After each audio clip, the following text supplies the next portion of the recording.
वे मध्य दोपहर तक किसी तरह से पढ़ाई करते रहे। जब वे दोनों और अधिक शोध करने के लिए बहुत भूखे हो गए, तो वे जल्दी ही भोजन करने के लिए नीचे चले गए।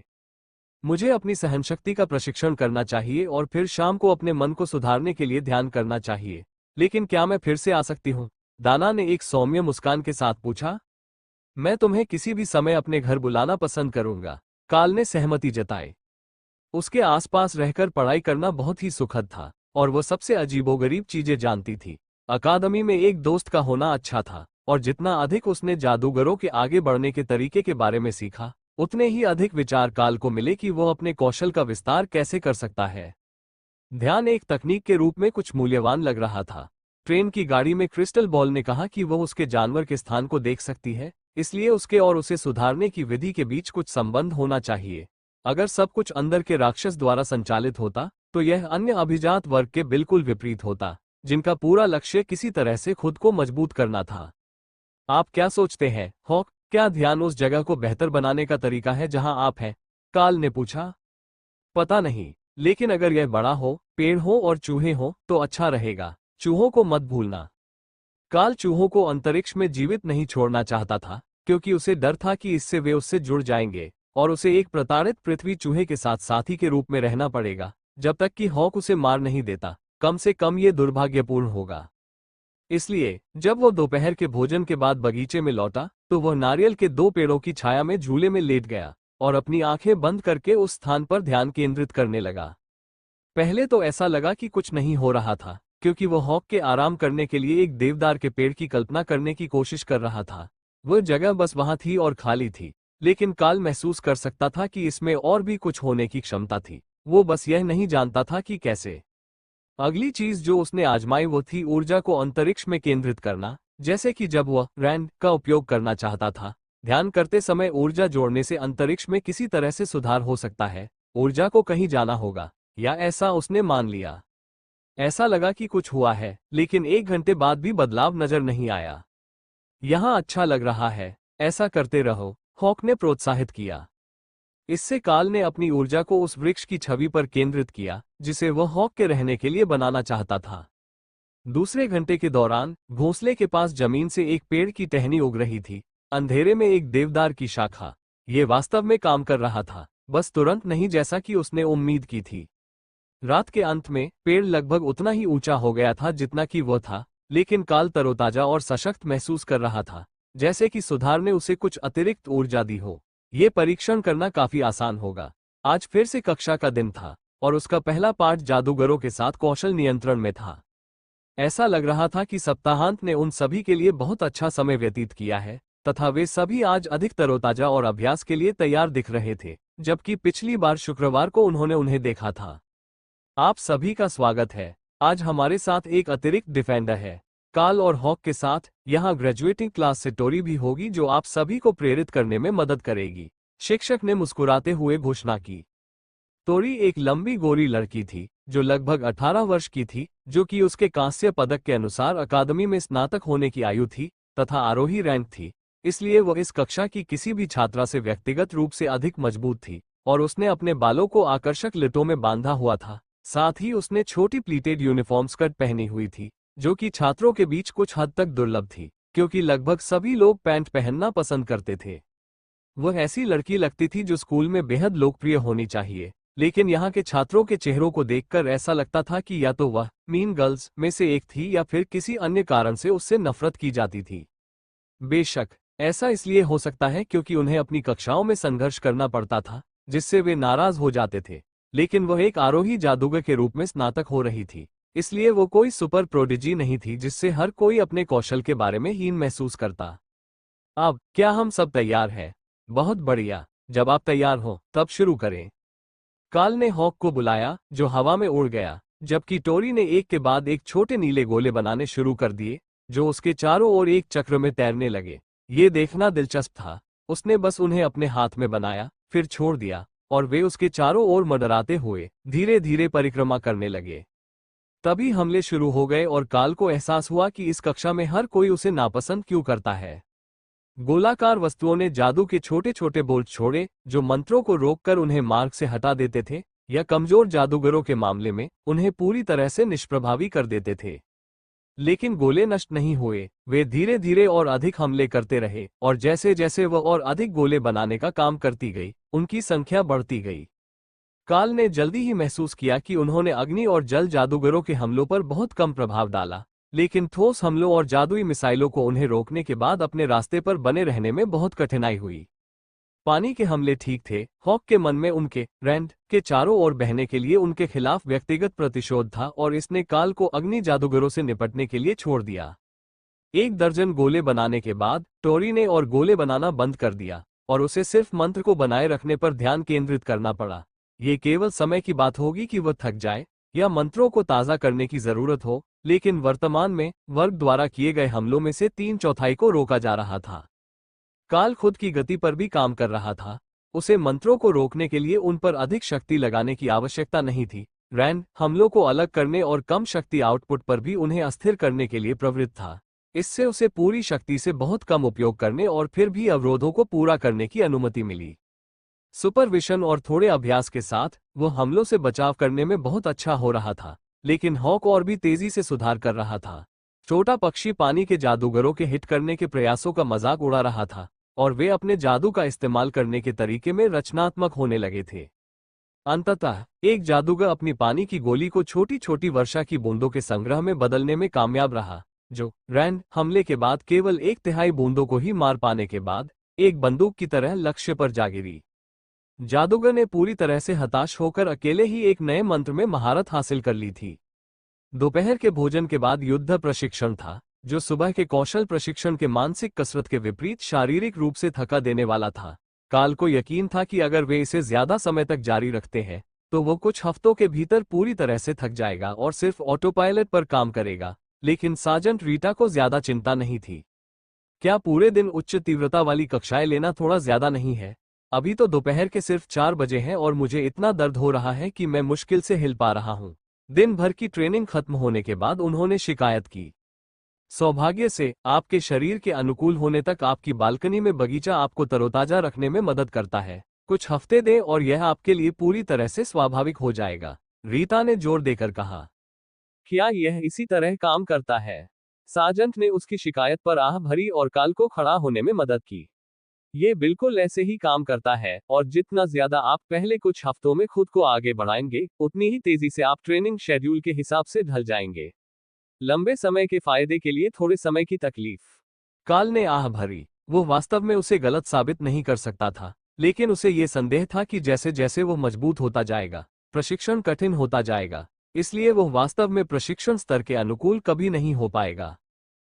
ठीक है, मैं ध्यान करने जाऊंगा और फिर कुछ खाना खाऊंगा। ऐसा लगता है कि इससे हॉक के मानसिक संतुलन को बेहतर बनाने में मदद मिलेगी। काल ने अनिच्छा से सहमति जताई।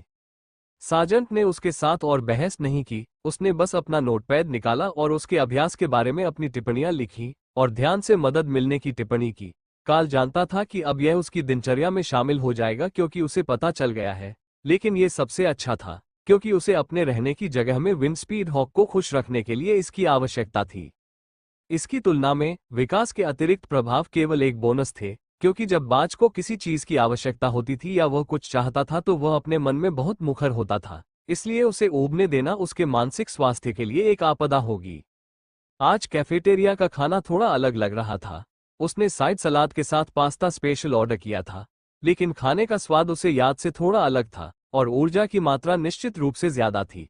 कुछ ही निवाले खाने के बाद काल को ऐसा लग रहा था जैसे किसी ने उसे बिजली का झटका दिया हो और उसके शरीर में ऊर्जा भर रही हो।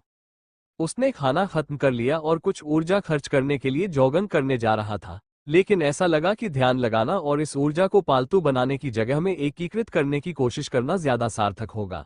बाज उसकी शक्ति और उन्नति का मुख्य स्रोत था, इसलिए जितना ज्यादा वो जानवर को बढ़ने में मदद कर सकता था, स्नातक होने तक वो उतना ही बेहतर होता। लेकिन काल को ये समझ में आने लगा था कि क्यों कुछ वर्ग कभी आगे नहीं बढ़ पाते या अपने कौशल को अनलॉक भी नहीं कर पाते। अगर उसने वो अंडा नहीं उठाया होता और अनुकूलता नहीं पाई होती, तो क्या वो कभी यह अनुमान लगा पाता कि राक्षसों को पालना ही इसका जवाब है? शायद नहीं। कोशिश करने के लिए आपको बेवकूफ होना पड़ेगा, और अकादमी निश्चित रूप से उसे एक जीवित राक्षस को छूने का अवसर नहीं देगी, बस इस संभावना पर कि यह काम करेगा और वह मारा नहीं जाएगा। एक बार जब वे झूले पर बैठ गए, जो उनका पसंदीदा ध्यान स्थल था, और उन्होंने हॉक के उन्नयन के लिए अपने शरीर की अतिरिक्त ऊर्जा को केंद्रित करना शुरू किया, तो उन्होंने पाया कि अतिरिक्त ऊर्जा बहुत जल्दी स्थानांतरित हो गई और केवल 1 घंटे में ही उन्हें फिर से भूख लगने लगी। वो हमेशा की तरह ध्यान कर सकता था, लेकिन उस मानसिक स्थान में पेड़ तेजी से बढ़ रहा था और अब उसके चारों ओर घास के कुछ पत्ते थे। अगर वो बस ऊर्जा को बढ़ाता रहा तो वो शायद अब पहले से कहीं बेहतर कर सकता था। क्या बदला था ये स्पष्ट नहीं था, लेकिन वो रसोई के कर्मचारियों से पूछ सकता था कि क्या मेनू बदल गया है। ये सिर्फ एक अलग राक्षस का मांस हो सकता है जो उसके लिए अधिक अनुकूल था। अगर इतना ही काफी था तो वो हर समय इसका अनुरोध कर सकता था। जब वो भारी भोजन करके इतनी जल्दी वापस लौटा तो रसोई कर्मचारी ने उसे अजीब नजरों से देखा और काल ने माफी मांगते हुए कंधे उचका दिए। ऐसा लगता है कि सप्ताहांत में मेरी क्षमताओं में जो सुधार हुआ है, उसके बाद मुझे कुछ और करना है। 1 घंटे का अभ्यास भी मुझे भूखा कर देता है, इसलिए मुझे उम्मीद है कि अगर मैं खाने का सामान इकट्ठा कर लूं तो आपको कोई आपत्ति नहीं होगी, काल ने प्लेटें भरना शुरू करते हुए बताया। बस मुझे बताइए कि आपको क्या चाहिए और मैं उसे सर्विस लिफ्ट से ऊपर ले आऊंगी, बुजुर्ग महिला ने मुस्कुराते हुए उसे बताया। क्या आपने पास्ता स्पेशल की रेसिपी बदल दी है? यह मुझे याद से अलग लग रही है, उसने जवाब दिया। नहीं, पिछले सप्ताह की तरह ही सामग्री का बैच, हमें उस व्यंजन के लिए कुछ भी नहीं मिला। क्या आप कुछ चयन आजमाना चाहते हैं और देखना चाहते हैं कि आपके लिए क्या काम करता है? मुझे पता है कि कुछ वर्गों को प्रशिक्षण के दौरान नई चीजों का स्वाद मिलता है। बरसकर्स को विशेष रूप से अतिरिक्त मसालेदार भोजन पसंद है और वे जितने अधिक शक्तिशाली होते हैं उतना ही अधिक मसालेदार भोजन चाहते हैं। यह एक बढ़िया विचार है। अगर आप मुझे शुरू करने के लिए प्रत्येक विशेष चीज का थोड़ा थोड़ा हिस्सा दे सके तो मैं उनमें से सबसे अच्छा चुन लूंगा, काल ने सहमति जताई। उसने प्लेट में थोड़ा थोड़ा करके सब कुछ भरना शुरू कर दिया और काल उसे वापस खाली टेबल पर ले गया, जहां उसने एक एक करके सब कुछ खाना शुरू कर दिया। इसका असर पास्ता जैसा ही था। उसका शरीर पहले की तुलना में भोजन से बहुत ज्यादा ऊर्जा सोख रहा था और यह अतिरिक्त ऊर्जा हॉक के आसपास के वातावरण में प्रवाहित होने के लिए जमा हो रही थी। काल ने कैफेटेरिया की महिला को देखकर मुस्कुराया और अपनी खाली प्लेट लौटा दी। मुझे लगता है कि पास्ता और मीटलोफ दिन के 2 सबसे अच्छे व्यंजन हैं, लेकिन मेरे शरीर में जो भी बदलाव आया है वे सभी मेरी प्रशिक्षण क्षमता के लिए बेहतर है। शाम के लिए आपको कितने की जरूरत है? उसने काउंटर पर प्लेटें सजाते हुए पूछा। रात के लिए 2 काफी होंगे। मैं सुबह जल्दी आ जाऊंगा ताकि मैं भारी नाश्ता भी कर सकूं। खाना कमरे के बाहर काल के आने के समय ही आया, एक छोटी गाड़ी में जिसे स्टाफ के एक सदस्य ने धकेला था। उन्होंने भरी हुई प्लेटों को पन्नी से ढक दिया था ताकि गर्मी अंदर रहे, लेकिन काल को इसकी गंध आ रही थी जो हॉल में उसका पीछा कर रही थी और हॉक को ज्यादा खाना मिलने और अपने रहने की स्थिति में सुधार के विचार से बहुत खुशी हो रही थी। इसके लिए धन्यवाद, मैं सुबह सब कुछ लौटा दूंगा, काल ने रसोई कर्मचारी को बताया। बस आप अपने बर्तनों के साथ गाड़ी को हॉल में रख दीजिए और जब हम हॉल साफ कर लेंगे तो हम उसे उठा लेंगे, कर्मचारी ने समझाया। फिर वह वापस लिफ्ट में चली गई और काल ने सब कुछ अंदर ले लिया ताकि वह खाने और ध्यान पर ध्यान केंद्रित कर सके। भोजन स्वादिष्ट महक रहा था और यहाँ तक कि पहली सर्विंग भी, जिसने उसके शरीर को जलाने लायक ऊर्जा से भर दिया था, वास्तव में भूख मिटाने के लिए पर्याप्त नहीं थी। एक बार जब वह बिस्तर के बीच में एक आरामदायक ध्यान की स्थिति में बैठ गया तो काल ने टाइमिंग स्पेस में सुधार पर ध्यान केंद्रित करना शुरू कर दिया। अतिरिक्त ऊर्जा उससे मुक्त रूप से अंतरिक्ष में प्रवाहित हो रही थी, जिसके कारण पेड़ बढ़ रहा था और उसके नीचे घास का टुकड़ा धीरे धीरे लेकिन लगातार फैल रहा था। एक बार जब ऊर्जा का वो विस्फोट समाप्त हो गया तो काल ने देर से एक प्लेट उठाने के लिए रुक गया।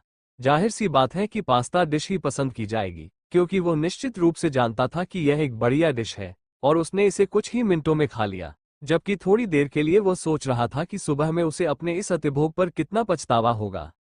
ऊर्जा उसके अंदर उतनी ही सहजता से प्रवाहित हुई जितनी पहली बार हुई थी और काल ने उसे पूरी तरह से पालतू बनाने वाले स्थान में डाल दिया, फिर मीटलोफ स्पेशल के साथ इस प्रक्रिया को दोहराया।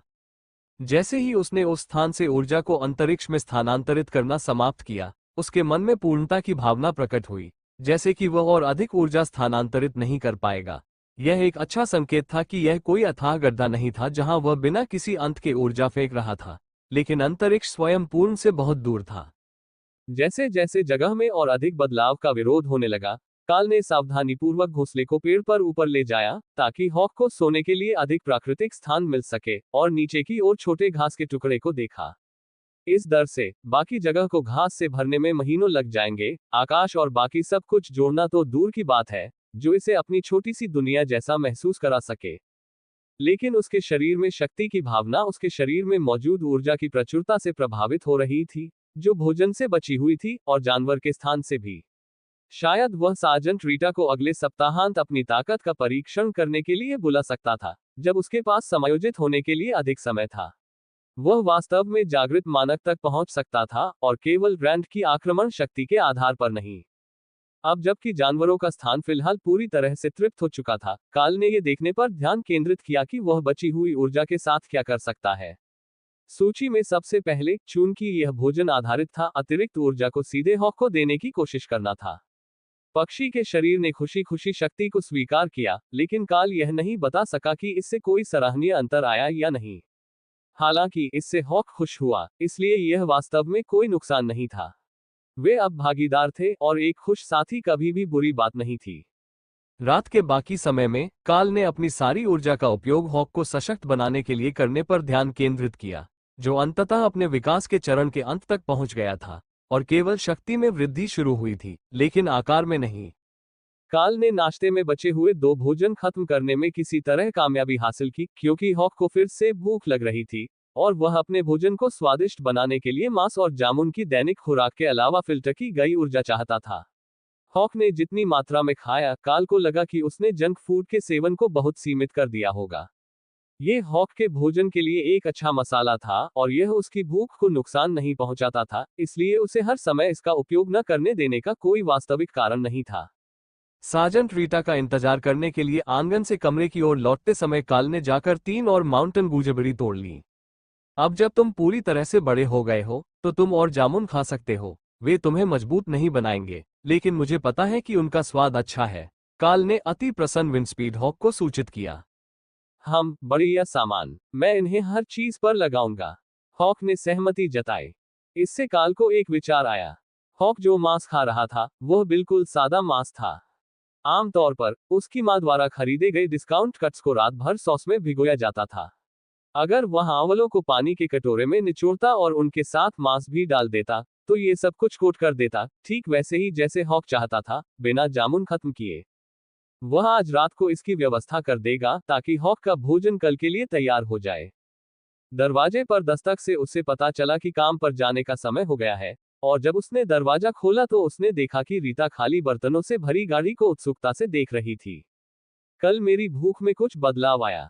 अब ये सामान्य हो गई है, लेकिन मैं बहुत भूखा था और मेरा शरीर जितनी ऊर्जा ले सकता था, ले रहा था, काल ने बताया।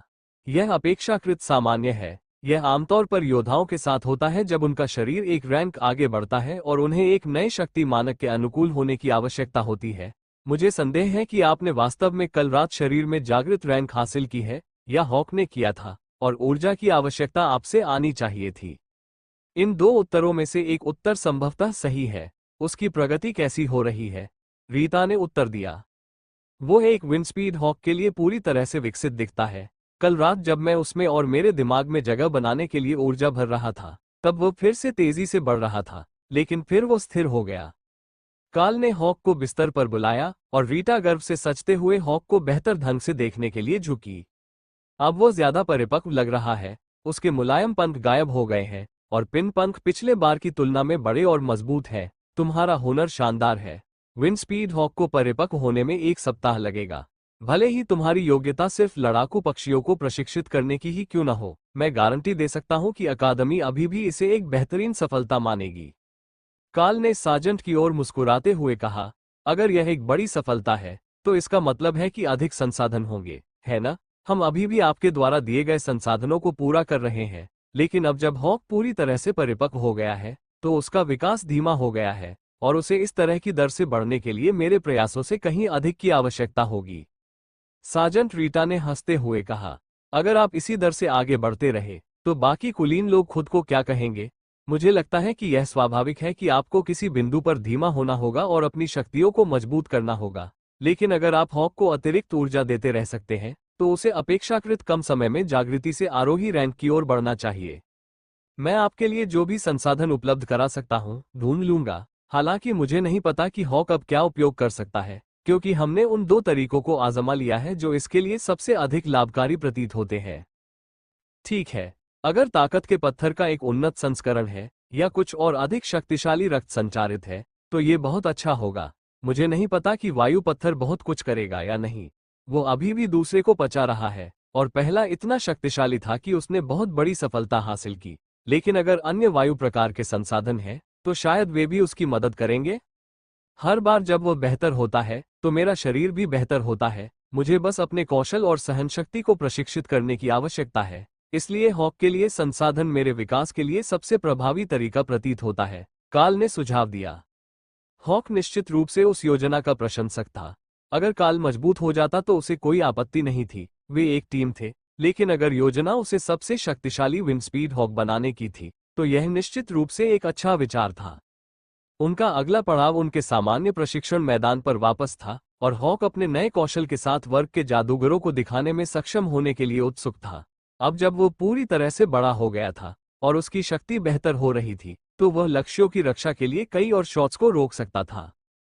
काल समझ सकता था कि यह वास्तव में लक्ष्य के बारे में नहीं था, ये हॉक के अपने कौशल को दिखाने और जादूगरों से प्रशंसा या शाप पाने के बारे में था।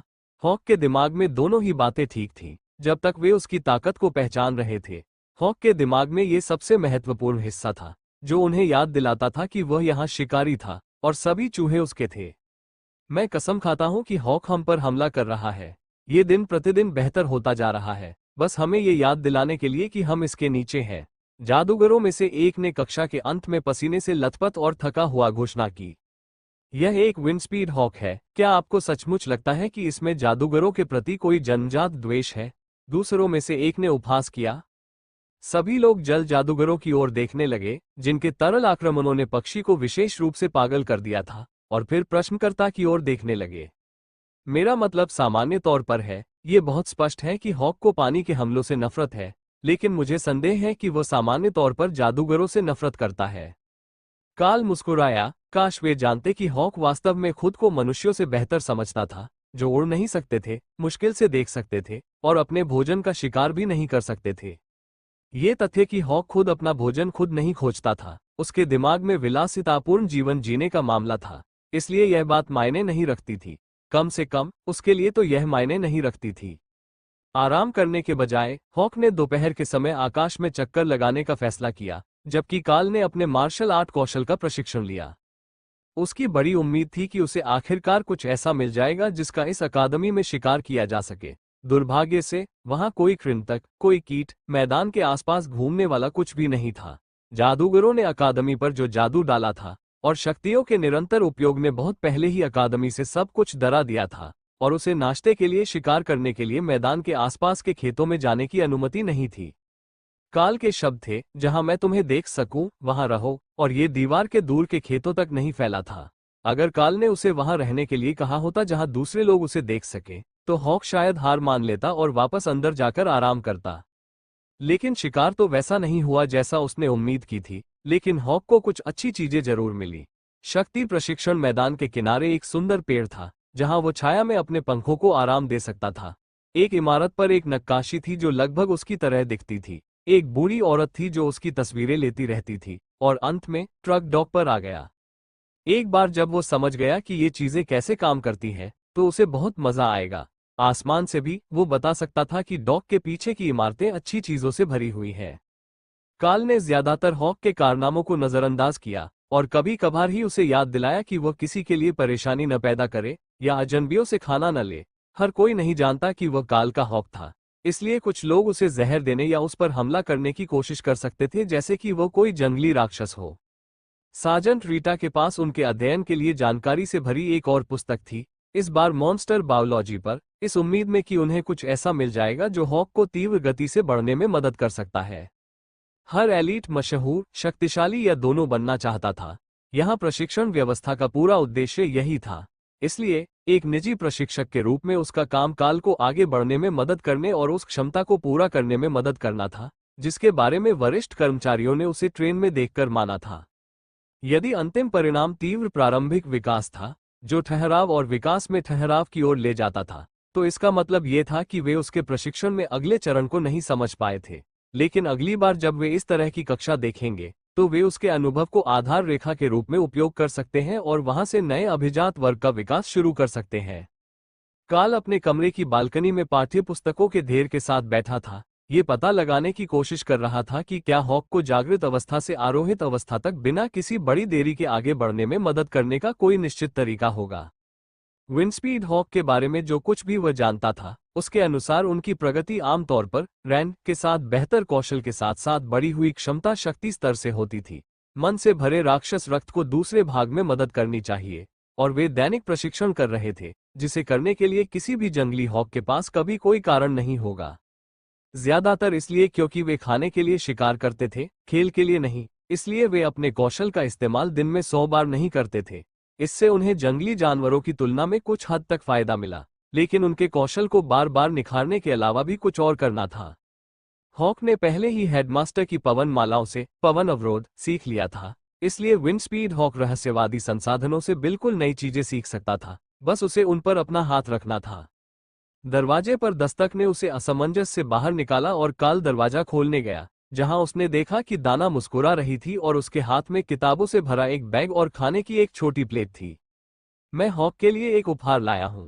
किसी ने मुझे बताया कि उनके घर के आसपास खेतों में ये है और हॉक्स को ये बहुत पसंद है, इसलिए मैंने रसोई से एक खोजने को कहा। उसने उसका अभिवादन किया।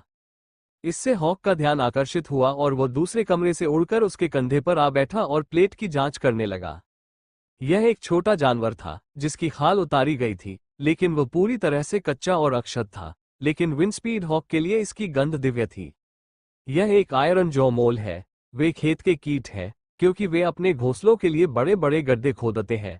उनके जबड़े में बहुत ताकत है, जैसा कि आप उम्मीद करेंगे, लेकिन बस इतना ही। दुर्भाग्य से वे अकादमी के बाहर के खेतों में रहने वाले पृथ्वी के चूहों से भी कमजोर है और उनके पास दूर से हमला करने की बिल्कुल भी शक्ति नहीं है। तीनों वापस आंगन में चले गए और दाना ने प्लेट मेज पर रख दी, जहां हॉक ने तुरंत उस पर हमला कर दिया। अपने शिष्टाचार का ध्यान रखो, मैं नहीं चाहता कि तुम्हारी पाठ्य पुस्तकों पर खून के छींटे पड़े, काल ने उसे याद दिलाया। जवाब में बाज ने प्लेट को मेज के दूर की ओर धकेल दिया, लेकिन अपनी गति धीमी नहीं की, बल्कि खुशी खुशी उस छोटे जानवर को टुकड़े टुकड़े कर दिया। आज आप क्या काम कर रहे हैं? काल ने पूछा, जब दाना ने नोटबुक की एक जोड़ी निकाली, लेकिन कोई संदर्भ पाठ नहीं दिया।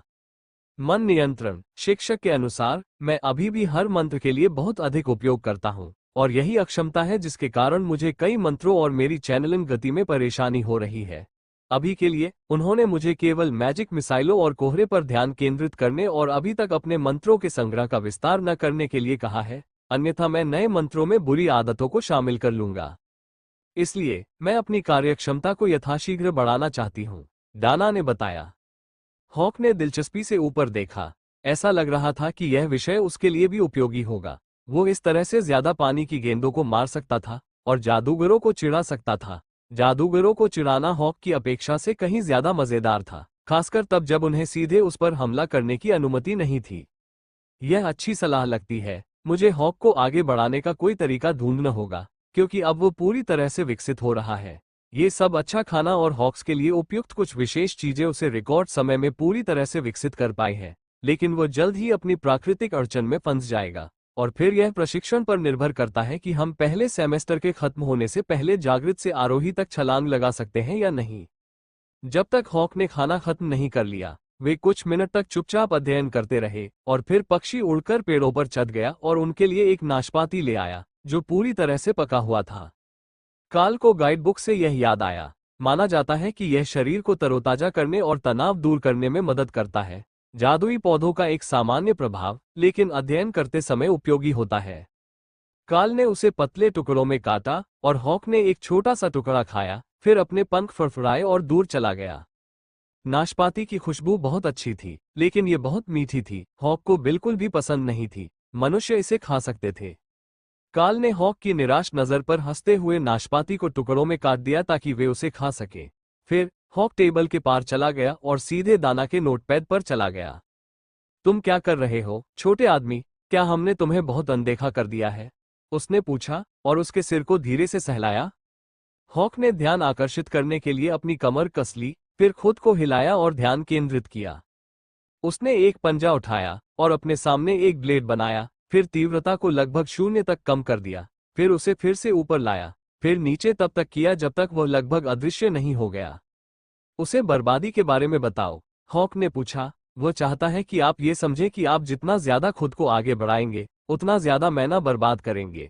अपने मैजिक मिसाइलों के साथ वो जो कर रहा है उसे आजमाएं और मुझे लगता है कि आप देखेंगे। इसे अपनी जगह पर रखें और इसकी शक्ति को कम करते रहें। मैना की लागत तेजी से कम होती है, काल ने समझाया। दाना ने संदेहपूर्ण तरीके से देखा, लेकिन उसने वही किया जो उसने कहा था।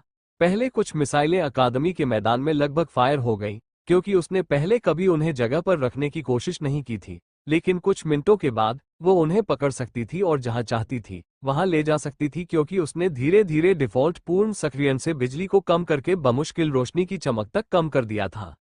आपको ऐसा करने का कैसे पता चला? उसने पावर रेंज में हॉक की साइकिल चलाने की नकल करते हुए पूछा। ये हॉक के लिए सहज है और उसने मुझे सिखाया। विंड स्पीड हॉक के तर्क के अनुसार आपको अपने शिकार को मारने के लिए पर्याप्त शक्ति के साथ शिकार करना चाहिए, ताकि आप जितनी ऊर्जा वापस पाएं उससे अधिक ऊर्जा बर्बाद न करें, काल ने समझाया। तो बस यही है, यह एक बहुत बड़ी सफलता है। मैं देख सकता हूं कि मैं कहां गलत हो रहा था। मैं सिर्फ मंत्र सक्रियण अनुक्रम पर ध्यान केंद्रित कर रहा था और उसे जाने दे रहा था। मुझे लगा कि मैं दिशा को नियंत्रित करके अच्छा कर रहा हूं, लेकिन अगर मैं मन प्रवाह पर ध्यान केंद्रित करता हूं तो मैं इसके साथ बहुत कुछ कर सकता हूं। जादुई प्राणियों से हम बहुत सी ऐसी बातें सीख सकते हैं जिनके बारे में हमने कभी सोचा भी नहीं होगा। शिक्षक के निर्देश इतने विस्तृत भी नहीं है और मैंने कभी किसी दूसरे छात्र को अपने मंत्रों की शक्ति कम करते नहीं देखा। वे बस अपनी सहनशक्ति बढ़ाते हैं और हर बार पूरी शक्ति से सब कुछ डालते हैं, लेकिन जैसे जैसे वे बड़े होते हैं उनका नियंत्रण भी बेहतर होता जाता है। काल ने एक क्षण के लिए इस बारे में सोचा और अपना सिर हिलाया। नहीं, वरिष्ठ छात्रों ने शक्ति को नियंत्रित करना और विभाजित करना भी सीख लिया है। मुझे लगता है कि उन्होंने सोचा होगा कि नए जादूगर के लिए ये बहुत मुश्किल होगा, लेकिन इससे जादू करना बहुत आसान हो जाता है। भले ही आप इसे आधी शक्ति से करें, आपको पहले की तुलना में कम से कम 5 मिसाइलें दागने में सक्षम होना चाहिए। दाना और हॉक ने शाम का बाकी समय अपने कौशल नियंत्रण का अभ्यास करने में बिताया, जबकि काल ने विभिन्न जादुई पशु प्रजातियों के विकास चक्रों और शक्ति वृद्धि ट्रिगर्स के बारे में अधिक जानने पर ध्यान केंद्रित किया। ऐसे बहुत से कारण थे, लेकिन काल को यकीन था कि अगर वह इस पर काम करता है तो वो ट्रिगर्स के लिए किसी तरह का पैटर्न ढूंढ सकता है। ये या तो उनके कौशल, उनके शरीर के किसी तत्व के साथ संरेखण या किसी तरह के पर्यावरणीय कारक से संबंधित होना चाहिए। वो यह नहीं मानता था कि यह पूरी तरह से यादृच्छिक था और यह सब भाग्य पर निर्भर था। अध्ययन के साथ उन्हें जानबूझकर प्रगति को ट्रिगर करने में सक्षम होना चाहिए। ध्यान और ऊर्जा का हॉक की ओर प्रवाह निश्चित रूप से मददगार साबित होने वाला था, हालांकि वह यह नहीं बता सकता था कि कितना। लेकिन उन्नति के बाद से हर भोजन ने उसे ऊर्जा की एक लहर दी थी, क्योंकि वह पोषक तत्वों और अंतर्निहित मन को एक सामान्य मनुष्य की तुलना में कहीं अधिक कुशलता से अवशोषित कर रहा था। यह अभिजात वर्ग के लिए सामान्य बात होनी चाहिए, क्योंकि रसोई में प्रत्येक छात्र के लिए जानबूझकर इस प्रकार का भोजन तैयार किया जाता था। इसलिए वास्तविक अंतर यह होना चाहिए कि वह अतिरिक्त भोजन को बर्बाद करने के बजाय हॉक के साथ साझा कर सकता था। जब अंधेरा होने लगा तो डाना ने जो कुछ सीखा था उस पर नोट्स बनाना समाप्त किया और फिर रात के लिए अपने कमरे में लौट आए, जबकि काल ने देर रात एक और भोजन करने की तैयारी की और हॉक को बढ़ने में मदद करने के लिए उस अतिरिक्त ऊर्जा को स्थानांतरित करने पर ध्यान लगाया। एकमात्र समस्या ये थी कि उन्हें ये जानने के लिए कि ये विधियां काम कर रही हैं या नहीं, तब तक इंतजार करना पड़ता जब तक कि कोई उल्लेखनीय परिवर्तन न आ जाए, और तब भी उन्हें निश्चित रूप से यह पता नहीं चल पाता कि इनमें से कौन सी विधि सबसे अधिक प्रभावकारी है। कोई सटीक माप पद्धति नहीं थी। यही कारण था कि उन्होंने राक्षसों को उनकी शक्ति रैंकिंग के आधार पर श्रेणियों में वर्गीकृत कर दिया था, लेकिन इसका मतलब ये भी था कि उन रैंकिंग की सीमाओं के पास कुछ अनिश्चितता हो सकती थी, जब तक कि शरीर या शक्ति में कोई उल्लेखनीय परिवर्तन न हो। उदाहरण के लिए, जब एक शैतान बिल्ली जागृत से आरोही की ओर बढ़ने की प्रक्रिया से गुजरी तो उसकी दूसरी पूंछ उग आई। ये बताने का एक बहुत ही सरल और निश्चित तरीका था। कई पक्षी जैसे जैसे अधिक शक्तिशाली होते गए, उनके पंखों पर एक विशिष्ट पैटर्न बनता गया और अधिकांश स्तनधारियों का आकार अचानक वृद्धि के साथ बढ़ता गया। विंडस्पीड हॉक्स को इनमें से ज्यादातर से नहीं गुजरना पड़ा। उन्होंने अपने पंजों को छोड़कर अपनी उपस्थिति बनाए रखी। एक बार जब विंडस्पीड हॉक आरोही स्तर पर पहुंच जाता है तो उसके पंजे गहरे काले रंग से पारदर्शी ओब्सीडियन में बदल जाते हैं, और यह पंजा सामग्री समान कौशल सीखने वाले अभिजात वर्ग के लिए एक असाधारण संसाधन थी। इसे पीसकर राक्षस के खून के साथ उसी तरह मिलाया जा सकता है जैसे ताकत के पत्थरों को मिलाया जाता है, और इसे पीने से कौशल की समझ बढ़ेगी। हाँ हाँ हाँ, उन्हें मेरे पंजे के टुकड़े खाने दो, वे जल्दी से वापस उगाते हैं। हॉक ने काल के मन में हंसी उड़ाई। टूटे हुए पंजे के हिस्सों की तुलना मानव पैर के नाखून के टुकड़ों से की, बस एक बेकार उत्पाद जिसकी अब उसे परवाह नहीं थी। ठीक है, अगर हम आपको उस स्तर तक बढ़ने में मदद कर सकते हैं, तो हम दूसरों की भी मदद कर सकते हैं। हम उन्हें दिखाएंगे कि आप कितने आगे हैं, बस खुद बनकर। काल ने मजाक किया, ध्यान लगाने से पहले एक पल के लिए पक्षी के अहंकार को सहलाया। सुबह में वे दोनों तरोताजा महसूस करते थे और पिछले दिन की तुलना में थोड़ा बेहतर महसूस करते थे, इसलिए यह उनकी दिनचर्या बन गई। सुबह जादूगरों के साथ, दोपहर में मार्शल आर्ट की ट्रेनिंग और फिर शाम को किताबों का अध्ययन, जबकि काल जादुई जानवरों और उन ट्रिगर्स के बारे में सब कुछ सीखने पर काम करता था जो उन्हें आगे बढ़ने का कारण बन सकते थे, जबकि हॉक दाना के साथ उनके मन नियंत्रण पर काम करता था। उसकी वृद्धि दर अविश्वसनीय थी, और हालांकि अपनी प्रजाति के कारण उसे शुरुआत में लाभ प्राप्त था, लेकिन हॉक तेजी से किसी भी युवा विंडस्पीड हॉक से अपेक्षित वृद्धि से आगे निकल गया। आमतौर पर उन्हें दिन में कुछ बार से ज्यादा रैंड हमले का इस्तेमाल करने की जरूरत नहीं होती, क्योंकि यह मुख्य रूप से शिकार के लिए और कभी कभी आत्मरक्षा के लिए होता था, लेकिन हफ्ते के अंत तक वो इसे घंटों तक जारी रख सकता था। दाना भी उसकी मदद से बहुत तेजी से आगे बढ़ रही थी, और अब उसे अपनी जादुई मिसाइलों पर पूरा नियंत्रण था। उसे उन्हें अपनी जगह पर रखते हुए या अपने दिमाग से कमरे में इधर उधर घुमाते हुए देखना काफी प्रभावशाली था। यह प्रक्रिया अभी भी उसे उसकी अपेक्षा से कहीं ज्यादा तेजी से थका देती थी, लेकिन हॉक के साथ काम करना शुरू करने के पहले दिन यह एक बहुत बड़ा सुधार था, जब उसे बिल्कुल भी समझ नहीं आया था कि उसे मैना प्रवाह को कैसे नियंत्रित करना चाहिए। इसलिए वे अत्यधिक आत्मविश्वास के साथ अगली व्यवहारिक कौशल बैठक के लिए बैठक स्थल की ओर चल पड़े। 54 छात्रों का वही समूह मैदान में इकट्ठा होकर शिक्षकों के आने का इंतजार कर रहा था, और काल ने अन्य टीम नेताओं के बगल में अपना स्थान ले लिया। कुछ मिनट बाद सार्जेंट रीटा दो जादूगरों के साथ अकादमी की एक मालवाहक गाड़ी में सामान भरकर पहुंची। आज हमारे पास सबके लिए कुछ नया और मजेदार है। ये golden dragon national research university के हथियार विकास विभाग के नए प्रायोगिक उत्पाद हैं। आज आप सभी एक छोटी सी फील्ड ट्रिप पर जाने वाले हैं। खतरा सामान्य से थोड़ा ज्यादा होगा, क्योंकि आप अकादमी के मैदान को पूरी तरह से छोड़ देंगे और सिर्फ बाहरी इलाकों में नहीं जाएंगे, लेकिन यूनिवर्सिटी ने हमें ये परखने के लिए कहा है कि क्या ये नए हथियार अपनी शानदार तकनीक के साथ वास्तव में उपयोगकर्ता की ताकत को एक पूरे रैंक तक बढ़ा सकते हैं, सार्जेंट रीटा ने घोषणा की। जादूगरों को इस बात पर थोड़ा संदेह था, क्योंकि उनकी शक्तियां मन प्रवाह और नियंत्रण पर आधारित थीं, जो दोनों ही आंतरिक कारक थे। वे हथियारों का उपयोग उसी तरह नहीं करते थे जैसे योद्धा करते थे। अगर यह सिर्फ योद्धा वर्गों के लिए होता, तो यह आमतौर पर अभिजात वर्ग के लिए एक बढ़िया सुरक्षा उपाय होता, लेकिन विशेष रूप से उनके लिए नहीं। हालांकि जब उन्होंने गाड़ी से तिरपाल हटाया, तो उसमें एक बॉक्स था जिस पर सभी के नाम लिखे थे। विश्वविद्यालय वास्तव में सभी के लिए कुछ न कुछ लेकर आया था, और छात्र ये देखने के लिए उत्साहित होने लगे कि यह क्या कर सकता है। काल बक्सों के ढेर के पास गया, जहां सार्जेंट रीटा सभी को एक पंक्ति में व्यवस्थित कर रही थी ताकि ढेर को अधिक कुशलता से खोला जा सके। उसने उसे एक बड़ा बक्सा दिया, और वह एक तरफ हट गया, ये समझने की कोशिश करते हुए कि बिना किसी कुंडी के बक्सों को कैसे खोला जाए। इसका उत्तर एक तरफ बीच में एक फिंगरप्रिंट स्कैनर था, जो पेंट के नीचे छिपा हुआ था।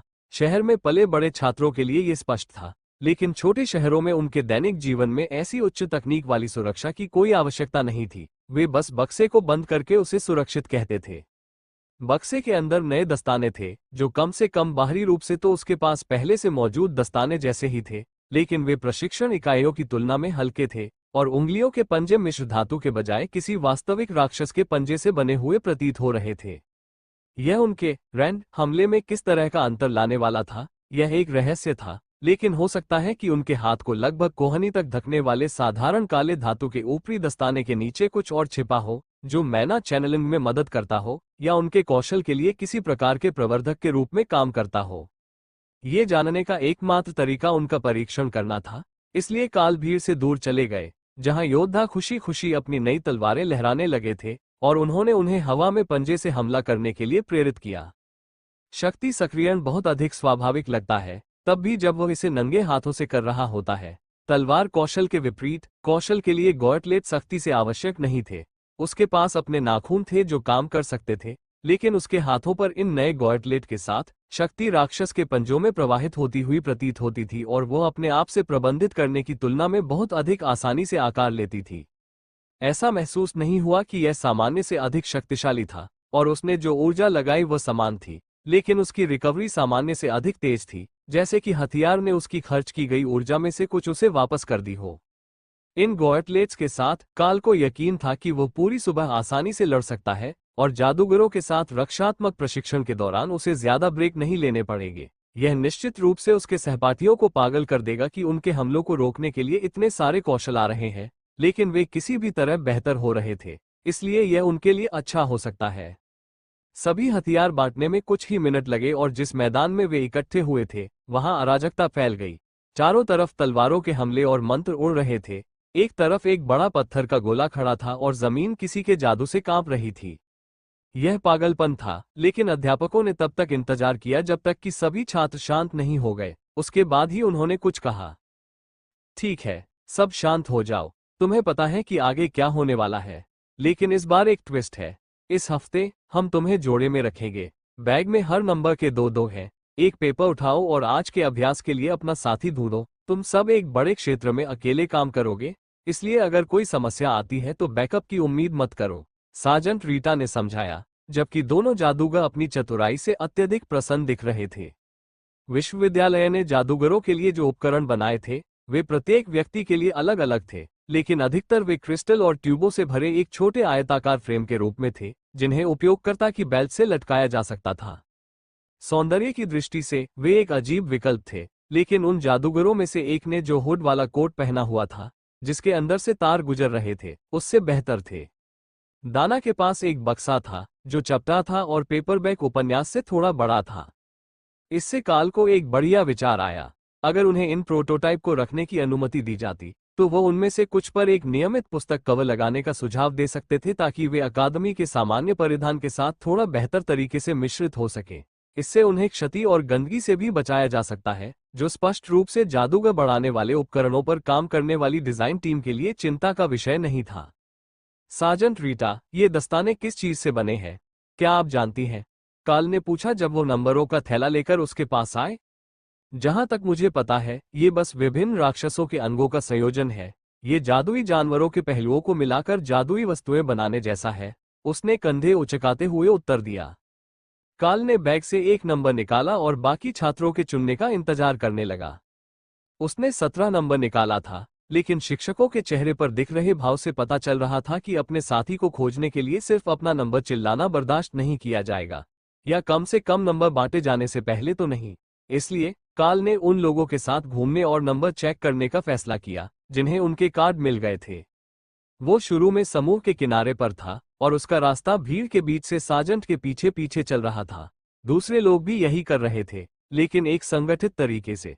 वे अपने पेपर की संख्या के आधार पर लाइन में लगना शुरू कर रहे थे, जिसमें नंबर 1 उस जगह की ओर बढ़ रहा था जहां काल शुरू में खड़ा था। काल को तुरंत समझ आ गया और वो लगभग उस स्थान पर पहुंच गया जहां उसे लगा कि 17वां जोड़ा होना चाहिए, और उसने खुद को डाना के बगल में खड़ा पाया, जिसके हाथ में उसके जैसा ही एक कार्ड था। ठीक है, इससे काम आसान हो जाता है। हम पहले से ही एक दूसरे के बुनियादी कौशल जानते हैं और उन्हें एक साथ मिलकर अच्छा काम करना चाहिए। तुम नेतृत्व करो, हॉक स्काउट्स, और मैं पीछे से नुकसान पहुंचाऊंगी, उसने मुस्कुराते हुए उसे सूचित किया। यह मेरे लिए काम करता है। आपका नया उपकरण कैसा है? क्या ये सामान वास्तव में उससे बेहतर है जो आप पहले इस्तेमाल कर रहे थे? काल ने पूछा। ऐसा लगता है, लेकिन हम इसका पता तब लगाएंगे जब हमें वास्तव में इसका उपयोग करना होगा। बॉक्स एक फोकसिंग डिवाइस है और आप इसका उपयोग जादू करते समय प्रभावों को तीव्र करने के लिए करते हैं। पहले तो इसे ठीक से उपयोग करना थोड़ा मुश्किल है, लेकिन थोड़े अभ्यास के साथ यह मेरी जादुई शक्ति को काफी हद तक बढ़ा देगा, दाना ने उत्तर दिया। अब हमें बस ये पता लगाना है कि हम इसका परीक्षण किस पर करने जा रहे हैं। एक बार जब सभी लोग व्यवस्थित हो गए, तो जादूगरों ने समूह को कहीं ले जाने की तैयारी में फिर से अपना जादू चलाना शुरू कर दिया। ये संस्करण काल द्वारा पहली बार देखे गए संस्करण से कहीं अधिक जटिल लग रहा था, और दोनों जादूगरों पर प्रयास स्पष्ट रूप से थका देने वाला था। इसका मतलब ये होना चाहिए कि वे अकादमी के बाहरी इलाके से काफी आगे जा रहे थे, जो केवल बड़े शिक्षक के लिए एक सरल और सहज जादू था। लेकिन वे लक्ष्य स्थान पर उतनी ही आसानी से पहुंच गए जितनी पहली बार पहुंचे थे, और काल ने खुद को एक खंडहर गोदाम में डाना के बगल में खड़ा पाया, जहां अभी भी सूखे सामान की बोरियां और धीरे धीरे रिसने वाला शहद भरा हुआ था, जिसने बड़ी संख्या में मधुमक्खियों को आकर्षित किया था। हमें उन्हें नाराज करने से पहले ही वहां से चले जाना चाहिए। मुझे आज मधुमक्खियों के डंक मारने का मन नहीं है, काल फुसफुसाया जब दाना ने उनके आसपास के माहौल को देखा। हॉक बाहर निकलकर ये देखने के लिए उत्सुक था कि क्या हो रहा है, लेकिन जब तक उन्हें ये पता नहीं चल जाता कि वे किस स्तर के खतरे का सामना कर रहे हैं, काल उसे बिना सोचे समझे ऊपर नहीं भेजना चाहता था। दाना ने दीवार में एक बड़े छेद की ओर इशारा किया जो मुख्य सड़क की ओर जाता प्रतीत हो रहा था, और दोनों ने आगे बढ़ना शुरू कर दिया तथा एक खंडहर गांव में पहुंच गए। यह अभी हुआ, मैं अभी भी ताज़ा खून और बारूद की गंध महसूस कर सकता हूं, काल फुसफुसाया। बचपन में खदानों में मदद करने के कारण दोनों गंधें उसके लिए अप्रिय रूप से परिचित थीं, तथा हॉक की बदौलत अपनी उन्नत इंद्रियों के कारण वो उन्हें पहले से कहीं अधिक स्पष्टता से पहचान सकता था। क्या मतलब है तुम्हारा? दाना ने धीरे से उत्तर दिया। इस गांव पर पिछले 1-2 दिनों में हमला हुआ है, शायद इसीलिए हम यहां आए हैं, ताकि उन राक्षसों को खत्म करने में मदद कर सकें जो यहां घुसने की कोशिश कर रहे हैं। मैं अब हॉक को भेजूंगा, ताकि हमें पता चले कि हम किससे मुकाबला कर रहे हैं, और फिर हम कोई योजना बना सकें।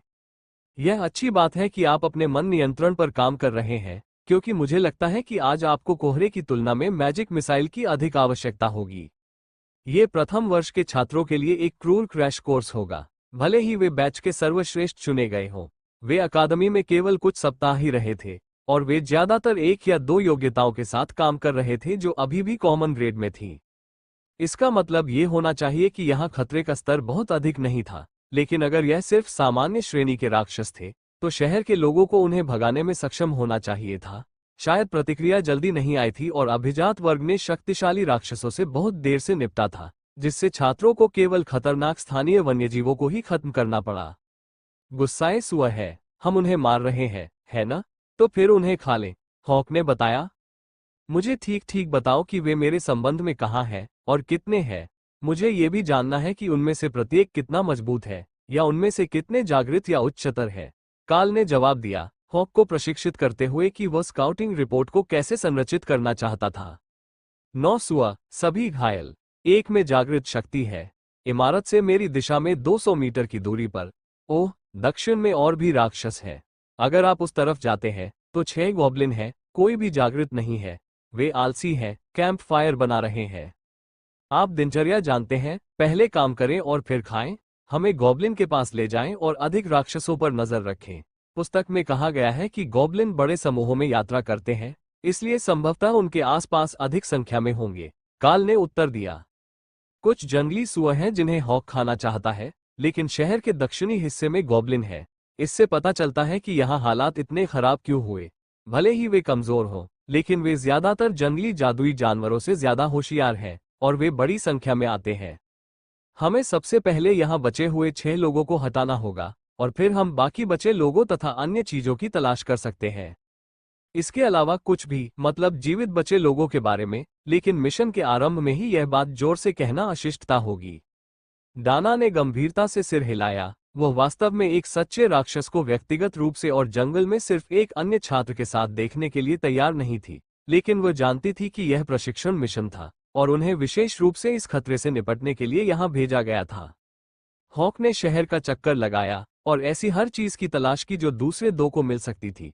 पहले काम करो, फिर खाओ, इसलिए जितनी जल्दी वो उन्हें सारा काम पूरा करने में मदद करेगा, उतना ही बेहतर होगा। इसका मतलब था कि वह किसी भी लक्ष्य को चूक नहीं सकता था। मुझे और भी भूत मिले, एक घर में, तुमसे 4 दरवाजे ऊपर और सड़क के उस पार। मैं अपनी जगह से उनमें से 2 को देख सकता हूं। काल ने फुसफुसाकर दाना को संदेश दिया और फिर चलता बना।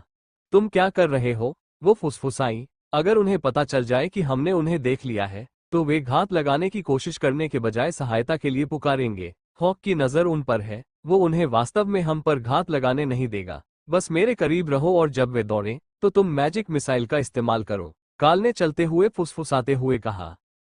काल सड़क पार कर गया, बिना सिर घुमाए अपनी बढ़ी हुई परिधीय दृष्टि से उस इमारत को देखता रहा जिसे हॉक ने चिन्हित किया था। गॉब्लिन्स की नजर बहुत अच्छी नहीं थी, इसलिए वे मान लेते कि अगर वह उनकी तरफ नहीं देख रहा है, तो उसने उन्हें नहीं देखा है, और निश्चित रूप से जैसे ही वह गुजरा, वे युद्ध की पुकार के साथ आगे बढ़ गए। ये सिर्फ 3 घायल कॉमन ग्रेड गोबलिन थे, और उनमें से 2 हॉक के रैंड में गिर गए, इससे पहले कि काल या दाना जवाब दे पाते।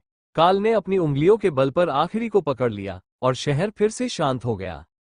बाज, खोजते रहो, उस चीख ने शायद दूसरों को सचेत कर दिया होगा, काल ने निर्देश दिया। बाज उड़ गया और दाना ने उसे प्रशंसा भरी नजरों से देखा। उसकी प्रतिक्रियाएं बहुत अच्छी हैं, वो बुदबुदाए। इस तरह के दिन में वो निश्चित रूप से एक अच्छा दोस्त है। वो और अधिक गॉब्लिन की तलाश में गया है, ताकि अगर कोई उसकी युद्ध पुकार को सुन ले और उस पर प्रतिक्रिया दे सके। काल ने उन्हें शहर के किनारे की ओर दक्षिण की ओर बढ़ते रखा, तब भी जब उसे कभी कभार थकान महसूस होती थी, क्योंकि हॉक शहर में छिपे अकेले गोबलिन को बाहर निकालता था। वो इस स्थिति से खुश नहीं था, क्योंकि उनसे बहुत बुरी गंध आती थी और वह उन्हें खा नहीं सकता था। लेकिन जैसे ही वह उन्हें ढूंढकर खत्म कर देता, उसे दूर से आयरन टस्क सुअरों के होने का वादा था। उन्होंने आज हमारे लिए वाकई एक क्रूर परीक्षा की तैयारी की है। हॉक ने अब तक 5 और भटकते हुए गॉब्लिन ढूंढ लिए हैं, और हम अभी भी 6 के बड़े समूह तक नहीं पहुंच पाए हैं। जब हम पहुंचे तो तुम जो भी चाहते हो उसे मार डालो। तुम्हारा जादू रैंड की तुलना में डालने में धीमा है, इसलिए मैं तुम्हें हमले का नेतृत्व करने दूंगा और फिर मैं उन्हें हमारे पास आने से रोकूंगा। काल ने पूछा, आप कई मिसाइलों के प्रयास में कैसा काम कर रहे हैं?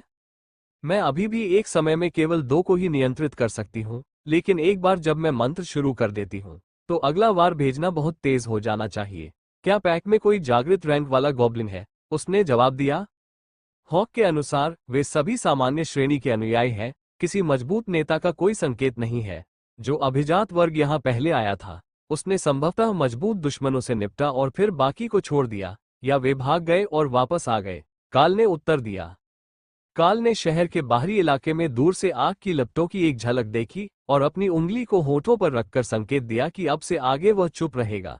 गॉब्लिन कैंप जोर शोर से चिल्ला रहा था, किसी चीज की तैयारी कर रहा था, और जब काल ने उस जगह की ओर रास्ता दिखाया जहां उन्होंने डेरा डाला हुआ था, तो उनके पास कोई गार्ड भी नहीं था। एक बार जब वे करीब पहुंच गए तो वह जमीन पर झुक गया ताकि उसकी वर्दी बहुत ज्यादा न दिखे, और चुपचाप चलने की पूरी कोशिश की। ये स्पष्ट था कि एक समय यहाँ बहुत सारे गोबलिन थे, लेकिन अब केवल 6 ही बचे थे, जो 2 कुलीनों के लिए आसान शिकार थे। दाना ने ध्यान केंद्रित किया और अग्निकुंड के पास 2 भूतों की पीठ में मैजिक मिसाइलों की एक जोड़ी डाल दी, जबकि काल ने उनके करीब वाले को मार गिराया। फिर उसने सबसे तेज प्रतिक्रिया करने वाले भूत को निशाना बनाया और दूसरे को, जो भागने की कोशिश कर रहा था। दाना ने उनमें से आखिरी को पीछे से पकड़ लिया और काल अपने पैरों पर खड़ा हुआ ताकि यह सुनिश्चित कर सके कि वे वास्तव में मर चुके हैं। इससे बुरा कुछ नहीं हो सकता था कि उन्हें लगा कि कोई पराजित दुश्मन पीछे से आकर उन पर घात लगाए, लेकिन जैसे ही वह शिविर से गुजरा, काल को तुरंत पछतावा होने लगा कि उसने नजदीक से देखने के लिए आगे बढ़ना शुरू कर दिया। वह भूल गया था कि गोबलिन क्या खाते हैं, जो कि ज्यादातर उन ग्रामीणों का मांस होता है जिन्हें वे मारते हैं, और बदबू बहुत ज्यादा थी। लेकिन दाना को कुछ समय के लिए रुकने और सुदृढ़ीकरण के लिए देखने का इशारा करने के बाद उसने सभी शवों की जांच की, उन सभी को चुराई हुई गोबलिन तलवार से जल्दी से वार किया और फिर अपने छिपने की जगह पर वापस चला गया। वे समाप्त हो चुके हैं। चलो शहर में वापस चलते हैं और बाकी लक्ष्यों की देखभाल करते हैं, फिर हम सुअरों को मार सकते हैं और कुछ दोपहर का भोजन कर सकते हैं, ये देखने के लिए प्रतीक्षा करने से पहले कि हमें यहाँ और क्या करना चाहिए। मुझे लगता है कि यह होना चाहिए, लेकिन मैं थोड़ा और मार्गदर्शन की उम्मीद कर रहा था, उन्होंने समझाया। मैं भी यही सोचती थी। जब उन्होंने कहा कि हमारे दूसरे छात्रों से मिलने की संभावना बहुत कम है, तो मैंने नहीं सोचा था कि उनका मतलब यह है कि हम एक ही शहर में नहीं होंगे। हॉक इस स्थिति के बारे में क्या कहता है? डाना ने जवाब दिया, कुछ और नहीं हिल रहा है। मैं ऊपर भी गया और सुअरों के अलावा और कुछ नहीं था। मैं घरों के पास भी रुका और अंदर दिल की धड़कन या हलचल की कोई आवाज नहीं आई। क्या इसका मतलब यह है कि हमारा काम हो गया है और अब हम दोपहर का भोजन कर सकते हैं? हॉक ने उम्मीद से जवाब दिया। सुअरों से निपटने से पहले हमसे मिलो। वहां एक जागा हुआ सुअर है, और तुम्हारा अकेले जाना शायद सुरक्षित न हो। कौन जाने उसमें किस तरह की क्षमता होगी। जब काल वहां पहुंचा तो जंगली आयरन टस्क सुअर खुशी खुशी शहर के कूड़े के ढेर को खोज रहे थे। दाना उसके ठीक पीछे थी और बाज उसके ऊपर चक्कर लगा रहा था। उनमें से सबसे बड़ा हॉक का लंच का लक्ष्य था। ये जागृत रैंक में नया था और इससे शक्ति का एहसास होता था जिसे दाना ने काल से बहुत पहले पहचान लिया था। इसमें जादू है, मुझे नहीं पता कि क्या है, लेकिन ये किसी तरह के जादुई मंत्र का इस्तेमाल कर सकता है, उसने फुसफुसाते हुए कहा। ठीक है, हम उस पर घात लगाते हैं। हम तीनों एक साथ सबसे बड़े सुअर पर हमला करेंगे और फिर हम बाकी से निपटेंगे। आपकी सहनशक्ति कैसी है? क्या आपने गोबलिन के साथ लड़ाई के बाद से पर्याप्त आराम किया है? दाना ने सिर हिलाया। मैंने खुद को रोक लिया, इसलिए खर्च इतना ज्यादा नहीं हुआ। मैं लड़ने के लिए तैयार हूँ। वह काल के बाईं ओर चली गई, फिर एक छोटे से पत्थर के शेड के ऊपर चढ़ गई और हमले का एक अच्छा कोण पाने के लिए अपने पेट के बल लेट गई। इससे सुअरों को एक पल के लिए उससे दूर रहना चाहिए था, जब तक कि वे दीवार को गिरा नहीं देते, लेकिन वह इतनी ऊंची नहीं थी कि नीचे कूदने से उसे चोट लग जाए। हॉक, तुम्हारा खाना परोसा जा चुका है। जब दाना बड़े पर हमला करे तो उसे मारने के लिए जितनी ताकत चाहिए उतनी ताकत से हमला करो। मैं बाकी से निपट लूंगा। दाना ने जागृत सुअर पर जादुई मिसाइलों की एक जोड़ी दागी और रैंड की 6 धारियां उनसे मिलने के लिए नीचे आईं और उसकी गर्दन पर एकत्रित हो गईं, क्योंकि जानवर मिसाइलों को अपने दांतों से रोकने के लिए पीछे हट गया। फिर काल ने हमला किया। रैंड हमलों को निकटतम 2 सुअरों पर फेंक दिया और शेष 3 का ध्यान आकर्षित करने के लिए आगे बढ़ा। वे सभी शक्ति में जागृत के करीब थे और उनकी खाल सख्त होने लगी थी, लेकिन यह उसके हमलों को घुसने से रोकने के लिए पर्याप्त नहीं था। तभी हॉक आया और उसने आक्रमणकारी सुअरों की पीठ पर 2 और हमले किए, जबकि डाना ने आखिरी बचे सुअर को निशाना बनाया, जो लालची था और जिसने बाकी सुअरों के खाने के बाद भी खाना बंद नहीं किया था। खैर, ये तो निराशाजनक था। मैंने सोचा था कि यह बहुत कठिन मुकाबला होगा, डाना ने कहा। इसे अशुभ मत मानिए, हम अभी भी अकादमी में वापस नहीं आए हैं। लेकिन मैं इन सुअरों को काट दूंगा ताकि हॉक को ताज़ा भोजन मिल सके और हम उन्हें अपने साथ वापस ले आएंगे। वह ऐसा कैसे करने की योजना बना रहा था, ये डाना के लिए एक रहस्य था, लेकिन जब काल ने सुअरों को काटना शुरू करने से पहले संदर्भ के लिए अपने कोट से एक पाठ्यपुस्तक निकाली, तो उसने मान लिया कि उसके पास वास्तव में कोई योजना है। फिर उनमें से पहला गायब हो गया, उसकी आंखों के सामने गायब हो गया और काल अगले पर चला गया। यह क्या था? वे कहाँ चले गए? दाना ने चौंक कर कहा, जब 100 किलो का पूरा सुअर दूसरी बार गायब हो गया। मेरी शक्तियों द्वारा एक मानसिक स्थान प्रदान किया गया है। जब हॉक बाहर खेलने नहीं जाता है तो वह यही रहता है। मैं वहां मांस जैसी चीजें रख सकता हूं और यह खराब नहीं होता। मैंने केवल एक छोटी सी समस्या पाई है। केवल भोजन ही वहां रखा जा सकता है। मैंने अपनी पाठ्य पुस्तकें रखने की कोशिश की, लेकिन ये काम नहीं किया। लेकिन मांस बिना किसी समस्या के अंदर और बाहर जा सकता है। काल ने समझाया। कितना अजीब प्रतिबंध है, लेकिन यह आपके पालतू जानवर के लिए है ना? तो शायद केवल वही चीजें अंदर बाहर जा सकती हैं जो पालतू जानवर के लिए अच्छी हैं। आप किसी ऐसे संसाधन के साथ क्यों नहीं कोशिश करते जिसके बारे में आप जानते हैं कि वह बाद में उपयोग नहीं कर सकता और फिर देखते हैं कि क्या होता है? दाना ने सुझाव दिया। ये शानदार है। शायद 20 स्पेस का जादू मुझे ये जानने में मदद करेगा कि हॉक के लिए सबसे अच्छा क्या होगा। बुनियादी प्रशिक्षण के अलावा उसे और तेजी से आगे बढ़ाने में मदद करने का तरीका खोजने की कोशिश करना मेरे अध्ययन का वर्तमान विषय है, काल ने समझाया। मुझे खुशी है कि मैं मदद कर सका, लेकिन क्या अब तक किसी को नहीं आना चाहिए था? दोपहर का भोजन करीब आ रहा है और ये अभ्यास मिशन आमतौर पर केवल 1 घंटे तक चलते हैं। काल ने कंधे उचका दिए। ठीक है, तकनीकी रूप से वे हमें पूरे दिन के लिए ले गए हैं। इसलिए मुझे लगता है कि अगर हम यहाँ निकटतम घर में दोपहर का भोजन करते हैं तो यह कोई बड़ी बात नहीं है। नहीं, इसे छोड़ो। मैंने हॉक से सुना है कि अंदर क्या है। चलो यहीं खाना खाते हैं। काल ने अपनी तलवार का उपयोग करके सुअर के मांस के कुछ टुकड़े काटकर आग पर भूनने के लिए किया, शाखाओं को कटार की तरह इस्तेमाल किया, जबकि डाना ने आग तैयार की। मुझे बस 1 सेकंड दो। मुझे छोटी सी लौ बनाने का मंत्र पता है, बस मैं अभी तक उसमें पारंगत नहीं हुई हूँ। हमें कठिन तरीके से आग बनाने की जरूरत नहीं है या आग लगाने के लिए घरों में खोजबीन करने की जरूरत नहीं है, उसने समझाया। गांव में भूतों ने लूटपाट मचा रखी थी, इसलिए घरों के अंदर जो कुछ भी मिला वह सुखद नहीं था। दाना को भूतों के अत्याचारों की कहानियों के बारे में पता था, लेकिन वह वास्तव में ये जानने का इरादा नहीं रखती थी कि यह सब करीब से कैसा दिखता है। इससे पहले कि वो चिंगारी पैदा कर पाती और सूखी शाखाओं को जला पाती, उसे 3 प्रयास करने पड़े, लेकिन उसके बाद आग काफी अच्छी तरह जलने लगी और दोनों ने गर्मी बढ़ने का इंतजार किया ताकि वे मांस भूनना शुरू कर सकें। क्या आपको लगता है कि यह किसी तरह का सरप्राइज सर्वाइवल टेस्ट हो सकता है? कल छुट्टी का दिन है और हमें अगले 1.5 दिन तक क्लास नहीं करनी है, इसलिए अगर वे हमें रात भर के लिए यहाँ रहने के लिए कहें तो हमारी पढ़ाई में कोई देरी नहीं होगी, काल ने सुझाव दिया। मुझे उम्मीद नहीं है। मैं आपके बारे में नहीं जानता, लेकिन मैं किसी भी तरह का कैंपिंग उपकरण नहीं लाया हूँ, दाना ने मजाक में कहा। उनके पीछे पूरा शहर था, लेकिन जीवित बचे लोगों का कोई निशान नहीं था और कोई युद्ध का मैदान भी नहीं दिख रहा था। इसलिए शहर में आपूर्ति की तलाश करना संदिग्ध था। ये बताना मुश्किल था कि शहर में कितना बचा था और भागने वालों के साथ कितना सामान ले जाया गया था। ठीक है, अगर रात के खाने तक कोई हमारे लिए नहीं आता है तो हमें शाम गुजारने के लिए आपूर्ति की तलाश करनी होगी। मुझे नहीं पता कि हम शहर में रहना चाहते हैं या नहीं, क्योंकि बर्बाद शहर भोजन की तलाश में और अधिक राक्षसों को आकर्षित करेगा। यह एक अच्छा विचार है। हमें इस तरह से बैठना चाहिए जैसे कि हम किसी मिशन के बाद पारंपरिक पिकअप का इंतजार कर रहे हों। यह सबसे अच्छा विकल्प लगता है, क्योंकि इस क्लास का उद्देश्य हमें स्नातक होने के बाद बचाव और मिशन के लिए तैयार करना है, डाना ने सुझाव दिया। वे तीनों आग के चारों ओर बैठ गए, मांस पकने तक इंतजार करते रहे और जानबूझकर इस तथ्य को अनदेखा कर दिया कि उनके ठीक पीछे एक बर्बाद और परित्यक्त गांव था। उन्हें इस तथ्य का सामना करना होगा कि हाल के दिनों में यहां कई लोगों की जान जा चुकी है, लेकिन अभी के लिए वे अपने दोपहर के भोजन और इस संभावना पर ध्यान केंद्रित करेंगे कि वे आसपास के सभी राक्षसों को न मार दें। लेकिन 2 घंटे बाद, जब वे खाना खा चुके थे और हॉक ने शहर में 2 बार तलाशी ली थी, हर खुले घर में जाकर यह सुनिश्चित किया कि कोई जीवित व्यक्ति या अन्य छिपे हुए राक्षस तो नहीं है, लेकिन वहां कुछ भी नहीं था। वास्तव में वहां बहुत कम शव थे, हालांकि हॉक के अनुसार कुछ घरों में काफी खून था।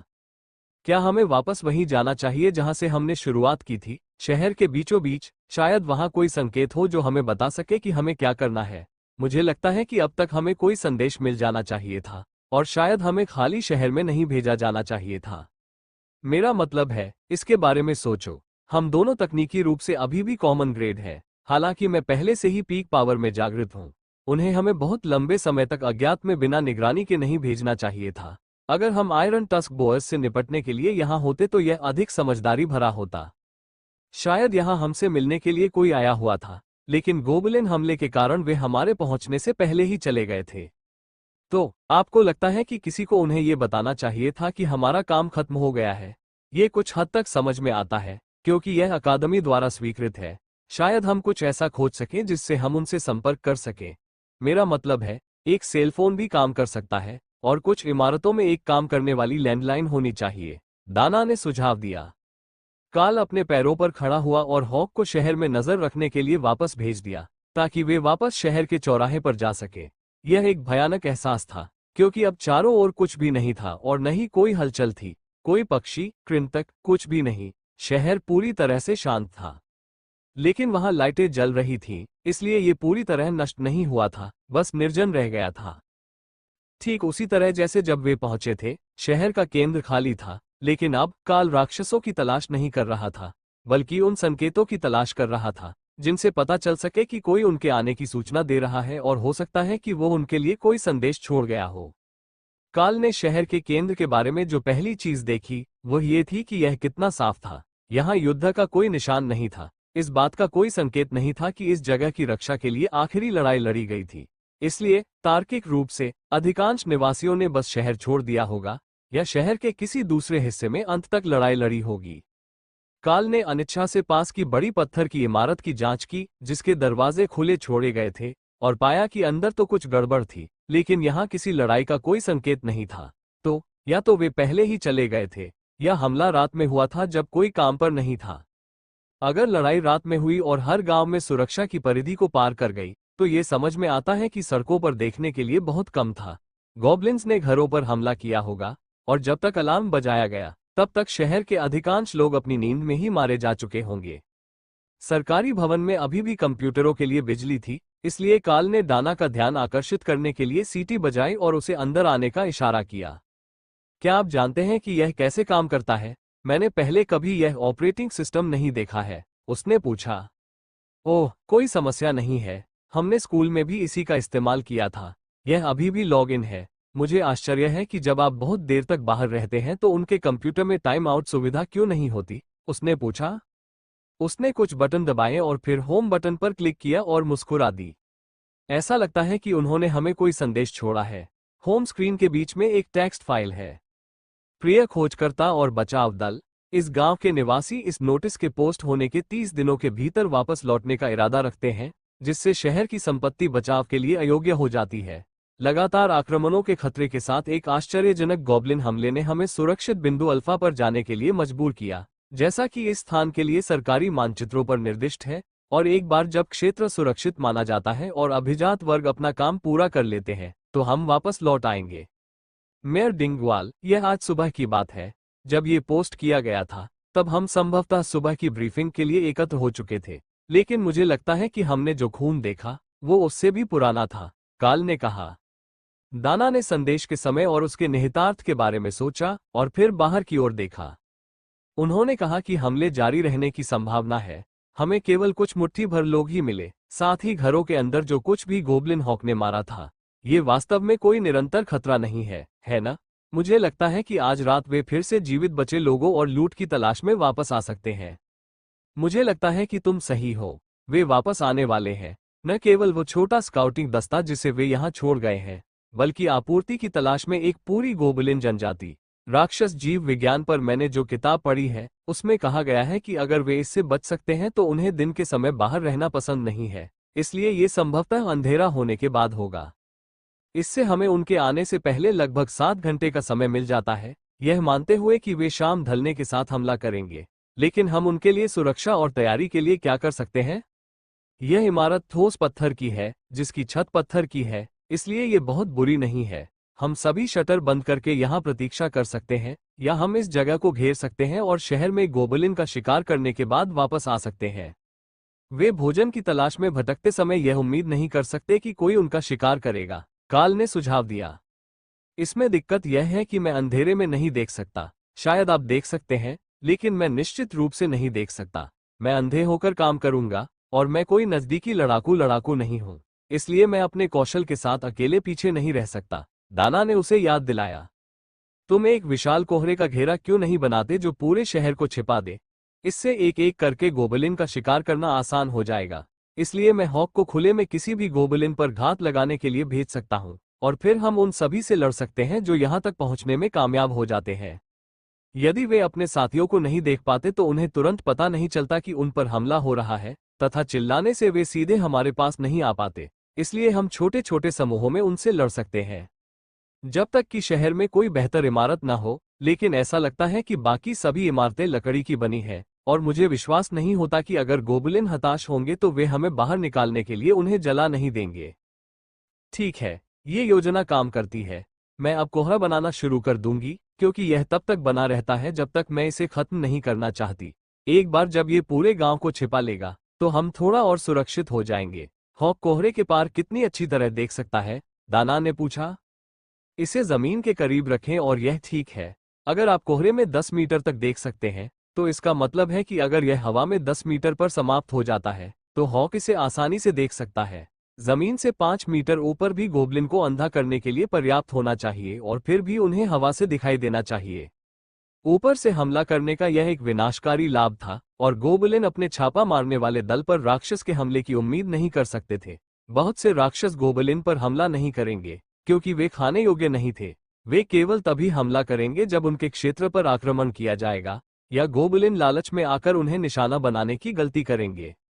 हमें आग भी तैयार रखनी चाहिए, लालटेन, कुछ ऐसा जिससे हम कमरे को रोशन कर सकें ताकि लड़ाई शुरू होने पर हम प्रवेश द्वार के आसपास ठीक से देख सकें। अगर वे हमला कर रहे हैं तो बिजली कभी भी जा सकती है। गोबलिन बहुत चालाक होते हैं, इसलिए कुछ मशालें एक अच्छा विचार होगा, दाना ने कहा। सड़क के नीचे एक ऑटो रिपेयर की दुकान है। मैं तेल और चिथड़े का एक गुच्छा लूंगा, फिर उन्हें शाखाओं के चारों ओर बांध दूंगा। यह क्षेत्र को रोशन करने के लिए मशालों के रूप में काम करेगा, लेकिन मैं एक तेल लालटेन भी ढूंढूंगा। मुझे यकीन नहीं है कि उनके यहाँ एक होगा, लेकिन खदानों में वे काफी आम थे। मैकेनिक की दुकान ब्लॉक के ठीक नीचे थी, और काल जितना संभव हो सके चुपचाप वहां गया, ताकि अंदर अभी भी भूत न हो। हॉक ने कहा कि उसे कोई भूत नहीं मिला, लेकिन उसे यह भी आदेश दिया गया था कि वह या तो हवा में ऊंचे रहे या नजरों से दूर रहे, ताकि असली लड़ाई शुरू होने से पहले उस पर हमला न हो जाए। यह इमारत एक पुरानी सिंडर ब्लॉक बिल्डिंग थी, जिसके तीनों दरवाजों के चारों ओर सालों की कालिक जमी हुई थी, और एक तरफ एक छोटा सा ऑफिस था। उसे जो चाहिए था वह शायद दुकान में ही मिल जाता, लेकिन वह एक उचित लाइटर और कुछ ऐसा खाना भी ढूंढना चाहता था जो सिर्फ भुना हुआ मांस ना हो। अंदर एक वेंडिंग मशीन होनी चाहिए, और अगर कोई वापस आकर इसे टूटा हुआ देखता, तो वे बस यही मान लेते कि यह गोबलिन्स का काम है, क्योंकि उन्होंने शहर में हर जगह कचरा फैलाया है। लेकिन अजीब बात यह है कि कांच के दरवाजे बरकरार थे, खिड़कियां टूटी नहीं थीं और दुकान भी बिना किसी नुकसान के दिख रही थी। यदि वो पूरी तरह से बंद था तो यह एक समस्या हो सकती थी, लेकिन जब काल ने वास्तविक दुकान के साइड दरवाजे को खोलने की कोशिश की तो वह आसानी से खुल गया और उसमें 3 खंडों का एक मंद प्रकाश वाला सेट दिखाई दिया, जिनमें से प्रत्येक में एक कार खड़ी थी। काल पहले वाले के पास गया और कप होल्डर में एक सिगरेट लाइटर पाया, जिसे उसने अपनी जेब में रख लिया। फिर उसने 2 पहियों वाली डोली पर एक ग्रीस बैरल देखा। यह एकदम सही था, ये धीरे धीरे जलता था। अगर बिजली चली जाती तो ये टार्च के लिए इस्तेमाल होने वाले चिथड़ों से चिपक जाता था, और यहाँ पहियों पर इसका एक पूरा ड्रम था। काल ने चिथड़ों से भरा एक बड़ा बैग ग्रीस बैरल पर लादा, फिर दरवाजे से होकर दुकान के सामने गया, जहां एक कार्यशाला की विशिष्ट गंध फीकी पड़ गई और जड़ी बूटियों की तीखी गंध छा गई। शायद यही कारण था कि इस जगह पर कचरा नहीं डाला गया। यह एक कोशिश के लायक था और काल ने जल्दी से गंध का स्रोत ढूंढ लिया। ईंधन में भिगोए गए जड़ी बूटियों के बैग, जो एक बहुत ही अप्रिय गंध दे रहे थे। सामने के कार्यालय में स्पेयर पार्ट्स रखे हुए थे जिन्हें असेंबल किया जाना था, इसलिए काल ने 2 और ईंधन का एक छोटा डिब्बा लिया ताकि उन्हें चालू किया जा सके। फिर वो वेंडिंग मशीन के पास गया, जो कि खुली हुई थी। ऐसा लग रहा था कि वह इस संभावना के लिए तैयार थी कि उनके लौटने से पहले कोई यहां आ जाएगा। इसलिए उसने कुछ स्नैक्स के बैग लिए और उन्हें अपने कोट में ठूंस लिया, ताकि अगर वे पूरी रात यहां रहें तो वे सुरक्षित रहें। अरे, क्या यहाँ कोई है? हम अकादमी के कुलीन लोग हैं जो राक्षस समस्या से निपटने के लिए यहाँ आए हैं, काल ने पुकारा। शायद इस अच्छी तरह से संरक्षित दुकान में कोई छिपा हो। कोई जवाब नहीं मिला और कमरे में सन्नाटा छा गया, इसलिए काल अपने काम पर लौट आया। उसे मशालों के लिए कम से कम कुछ लंबी छड़ियों की जरूरत थी और उन्हें 5 विभाग में मिलना चाहिए था। कोई भी लंबी धातु या लकड़ी की छड़ काम आ सकती थी और किस्मत से उनके पास ट्रकों के अंदर माल को सुरक्षित रखने के लिए कार्गो बार भी थे। 2 मीटर लंबी, हल्की धातु से बनी और उन्हें थोड़ा छोटा करने के लिए अलग करना आसान था। वे मशाल के लिए बढ़िया बेस बनेंगे, इसलिए काल ने 4 को पकड़ा और उन्हें सुगंध बाल्टियों के साथ ग्रीस बिन में ले गया। पास में ही एक बड़ी चेन भी थी, इसलिए काल ने उसे भी अपने सामान के ढेर में शामिल कर लिया और जिस रास्ते से आया था उसी रास्ते से वापस चला गया। साइड का दरवाजा सावधानी से बंद कर दिया ताकि तेज आवाज न हो। दाना का कोहरा पहले से ही सरकारी इमारत से बाहर फैल रहा था, शहर के एक बड़े हिस्से को कवर कर रहा था और सड़कों पर बह रहा था। अगर उसे कुछ और घंटे काम करना होता तो वह निश्चित रूप से पूरे शहर को कवर कर लेती, जिससे आज शाम हॉक का काम आसान हो जाता। मेरे पास वो सब है जो हमें चाहिए, स्नैक्स, टॉर्च की सामग्री और यहाँ तक कि जड़ी बूटियों के कुछ बैग भी, जिन्हें राक्षसों को दूर रखने के लिए ईंधन में भिगोया जाना चाहिए। दुकान पूरी तरह से अछूती थी, इसलिए मुझे पूरा यकीन है कि वे काम करते हैं। हम उन्हें इमारत के प्रवेश द्वार पर स्थापित कर सकते हैं और देख सकते हैं कि क्या वे रात के लिए भूतों को दूर रखते हैं, काल ने समझाया। बिल्कुल सही। कोहरे से निपटने के बाद मुझे थोड़ी नींद की जरूरत होगी, इसलिए अगर तुम अभी आराम करना चाहते हो तो मैं हॉक के संकेत का इंतजार करूंगी कि कुछ होने वाला है। यह एक लंबी रात होने वाली है, दाना ने उसे याद दिलाया। अच्छी बात है, हॉक की चेतावनी से मैं जाग जाना चाहिए, लेकिन अगर वह मुझे नहीं जगाती है तो बस मुझे धक्का दे या कुछ और करे। मैं लॉबी के पीछे सोफे पर आराम करूंगा, दरवाजों की नजर से दूर, अगर कुछ गुजरता है तो। उसने दरवाजा थोड़ा सा खुला छोड़ दिया था, जैसा कि उन्होंने पाया था, और लॉबी में केवल कुछ ही लाइटें जल रही थीं, लेकिन फिर भी एक संभावना थी कि दरवाजे के पास से गुजरने वाला कोई राक्षस उन्हें देख ले। रुको, पहले जड़ी बूटियों के बैग वहां रखो जहां तुम्हें लगता है कि उन्हें रखना चाहिए। अगर हम शाम को ऐसा करेंगे तो हमारी गंध को छिपाने के लिए बहुत देर हो जाएगी, उसने उसे गंभीर नजर से याद दिलाया। काल अभी भी अच्छे की उम्मीद कर रहा था कि आज रात कुछ भी वापस नहीं आएगा, लेकिन दाना सबसे बुरे के लिए तैयार थी, और वह ये कि आज रात शहर को साफ करने के लिए एक पूरी भूत जनजाति आ रही थी और उन्हें इस एक पत्थर की इमारत में छिपा हुआ पाया। बैग जल्दी से तैयार हो गए और खुशबू ने तेजी से लॉबी को भर दिया, जिससे दाना की नाक तीखी गंध से जलन में फड़कने लगी। लेकिन अगर यह राक्षसों को उनके आराम करने की जगह से दूर रखता है तो यह एक अच्छी बात थी, और वे वास्तव में तब तक आराम करने में सक्षम हो सकते हैं जब तक कि हॉक उन्हें संकेत न दे कि कुछ आ रहा है। वो अभी बीस्ट स्पेस में आराम कर रहा था, अपनी रात की गतिविधियों की तैयारी कर रहा था, लेकिन वो तब बाहर आता जब दाना कोहरे से निपट लेती या शाम हो जाती। कुछ खाद्य पदार्थों का शिकार केवल रात में ही किया जा सकता था, और एक प्रजाति के रूप में विंडस्पीड हॉक्स को इस बात का बहुत अच्छा अंदाजा था कि बदलाव कब होंगे, क्योंकि यही वह समय था जब रात में सक्रिय रहने वाले जानवर सक्रिय होते थे। लेकिन वे हमेशा की तरह सुस्त और सतर्क नहीं होते थे। लेकिन वो इतनी देर तक सो नहीं पाया। शाम को 6 बजे के करीब, सूर्यास्त से 1 घंटा पहले, डाना ने उन दोनों को जगाया ताकि उन्हें पता चल सके कि कोहरा खत्म हो गया है और यह शहर के किनारे तक फैल गया है। अब वो हमला शुरू होने तक आराम करने जा रही थी, जबकि काल और हॉक नियंत्रण संभाल सकते थे।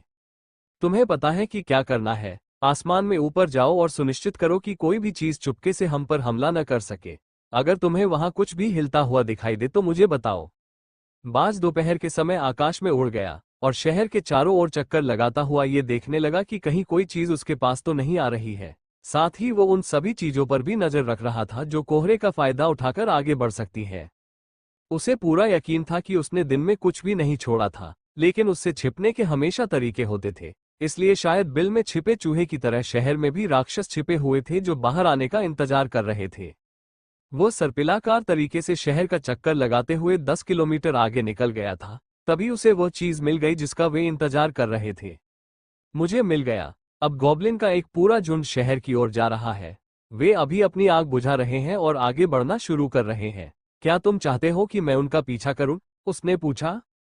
काल ने भौहें सिकोड़ी। यह उस सबसे बुरी स्थिति के करीब था जिसकी उन्होंने शाम की तैयारी करते समय कल्पना की थी। उन पर नजर रखो, लेकिन सुनिश्चित करो कि वो हमारी ओर आने वाली एकमात्र चीज हो। हम संभवतः गॉब्लिन के एक समूह से निपट सकते हैं, लेकिन अगर आम राक्षस से ज्यादा शक्तिशाली कोई चीज होगी तो हम मुश्किल में पड़ सकते हैं, उसने जवाब दिया। काल को इस बात का अंदाजा था कि हॉक अपने संबंध में कहाँ है, इसलिए वह जानता था कि गॉब्लिन अभी शहर के बहुत करीब नहीं पहुंचे हैं और उनके आने से पहले उसके पास कुछ समय था, लेकिन इतना भी नहीं कि वो कोई वास्तविक किलेबंदी करने पर भरोसा कर सके। उसे जो करना चाहिए था वो था अकादमी को फोन करना और यह सुनिश्चित करना कि यह योजना का हिस्सा था। चूंकि उन्हें नहीं पता था कि शिक्षकों को पता था कि जब उन्हें भेजा गया था तब शहर खाली था, इसलिए यह सुनिश्चित करना सबसे अच्छा होगा। उसे बस इतना करना था कि अकादमी का फोन नंबर कहीं से ढूंढना था, यह मानते हुए कि यह सूचीबद्ध भी था। एलिट से संपर्क करना कोई आम आदमी के लिए आसान काम नहीं था, इसलिए लॉबी में कंप्यूटर होने के बावजूद भी उनका नंबर आसानी से उपलब्ध नहीं हो सकता था। गोबलिन के शहर में पहुंचने से पहले उनके पास लगभग 1 घंटे का समय होना चाहिए था, इसलिए वो लड़ाई शुरू होने से पहले डेना को जगाकर फ्रेश होने और कुछ खाने के लिए ले जाएगा। गॉब्लिन अलग हो रहे हैं। वे पूरे शहर में जाएंगे, लेकिन एक बड़े समूह में नहीं। हॉक ने स्थिति को समझाने की पूरी कोशिश की, क्योंकि गॉब्लिन शहर की निचली दीवार के करीब पहुंच गए थे। ठीक है, जब वे कोहरे में होंगे और अलग हो जाएंगे, तब तुम काम शुरू कर सकते हो। बस चोटिल मत होना। मैं अभी दाना को जगा दूंगा, काल ने जवाब दिया। उसने जादूगर को धीरे से हिलाकर जगाया और लॉबी के पीछे स्थित विश्राम कक्ष की ओर इशारा किया। वहां पीछे शौचालय है, अगर तुम लड़ाई शुरू होने से पहले साफ हो जाना और कुछ पीना चाहो तो वहां जा सकते हो, उसने फुसफुसाते हुए कहा। हमारे पास कितना समय है? काल ने हॉक के चल रहे अपडेट को सुना और गणना करने की पूरी कोशिश की। मैं कहूंगा कि उन्हें शहर में पहुंचने में लगभग 5 मिनट लगेंगे और शहर के इस तरफ पहुंचने में 15 या 20 मिनट लगेंगे। वे अब बाहरी कोहरे तक पहुंचने वाले हैं और खोज करते समय उनकी चाल धीमी हो गई है। दाना पीछे के कमरे में गायब हो गई और कुछ मिनट बाद दोनों हाथों में लंच बॉक्स लेकर वापस आए। वे अभी भी अच्छे हैं, या कम से कम उनमें ऐसी ही खुशबू है। वे ब्रेक रूम के फ्रिज में थे, लेकिन मुझे यकीन है कि जिसने भी यह लंच खाया था वह हमें माफ कर देगा। क्या आप अकादमी का फोन नंबर जानते हैं या उसे कैसे ढूंढना है? हमें शायद उन्हें फोन करके ये सुनिश्चित करना चाहिए कि यह योजना का हिस्सा है। काल ने सुझाव दिया कि जब उसने बचे हुए स्पैगेटी और 2 सैंडविच का कंटेनर खत्म किया, जिसने भी यह लाया था, उसकी भूख बहुत ज्यादा थी। मैं इसे खोजने की कोशिश कर सकती हूँ, लेकिन मुझे यकीन नहीं है कि यह एक सार्वजनिक नंबर है। अगर कोई चीज नजदीक हो तो मुझे बताएं, दाना ने सहमति जताई। वह अकादमी की संपर्क जानकारी खोजने के लिए कंप्यूटर पर बैठी थी और काल दूसरी डेस्क पर मॉनिटर पर इमारत के बाहर देखने के लिए चला गया। वहां केवल कुछ सुरक्षा कैमरे थे, लेकिन वे इमारत के चारों ओर चक्कर लगा रहे थे और प्रवेश द्वार पर एक अतिरिक्त कैमरा था। रुको, हम दूसरे दरवाजों की जांच करना भूल गए। मुझे 1 मिनट दो और मैं सुनिश्चित करूंगा कि कोई भी साइड दरवाजा खुला ना हो, काल ने फुसफुसाते हुए कहा, क्योंकि उसे एहसास हुआ कि वे अपने बेस को सुरक्षित करने में एक महत्वपूर्ण कदम चूक गए थे। वहां सिर्फ एक और बाहरी दरवाजा था, लॉबी के पीछे एक अग्नि निकास द्वार, लेकिन जब काल वहां पहुंचा तो उसे एहसास हुआ कि वह नहीं था और उसे बंद नहीं किया जा सकता था, लेकिन उसके पास कुछ सामान था, इसलिए दरवाजे पर बैरिकेड लगाने का मौका था।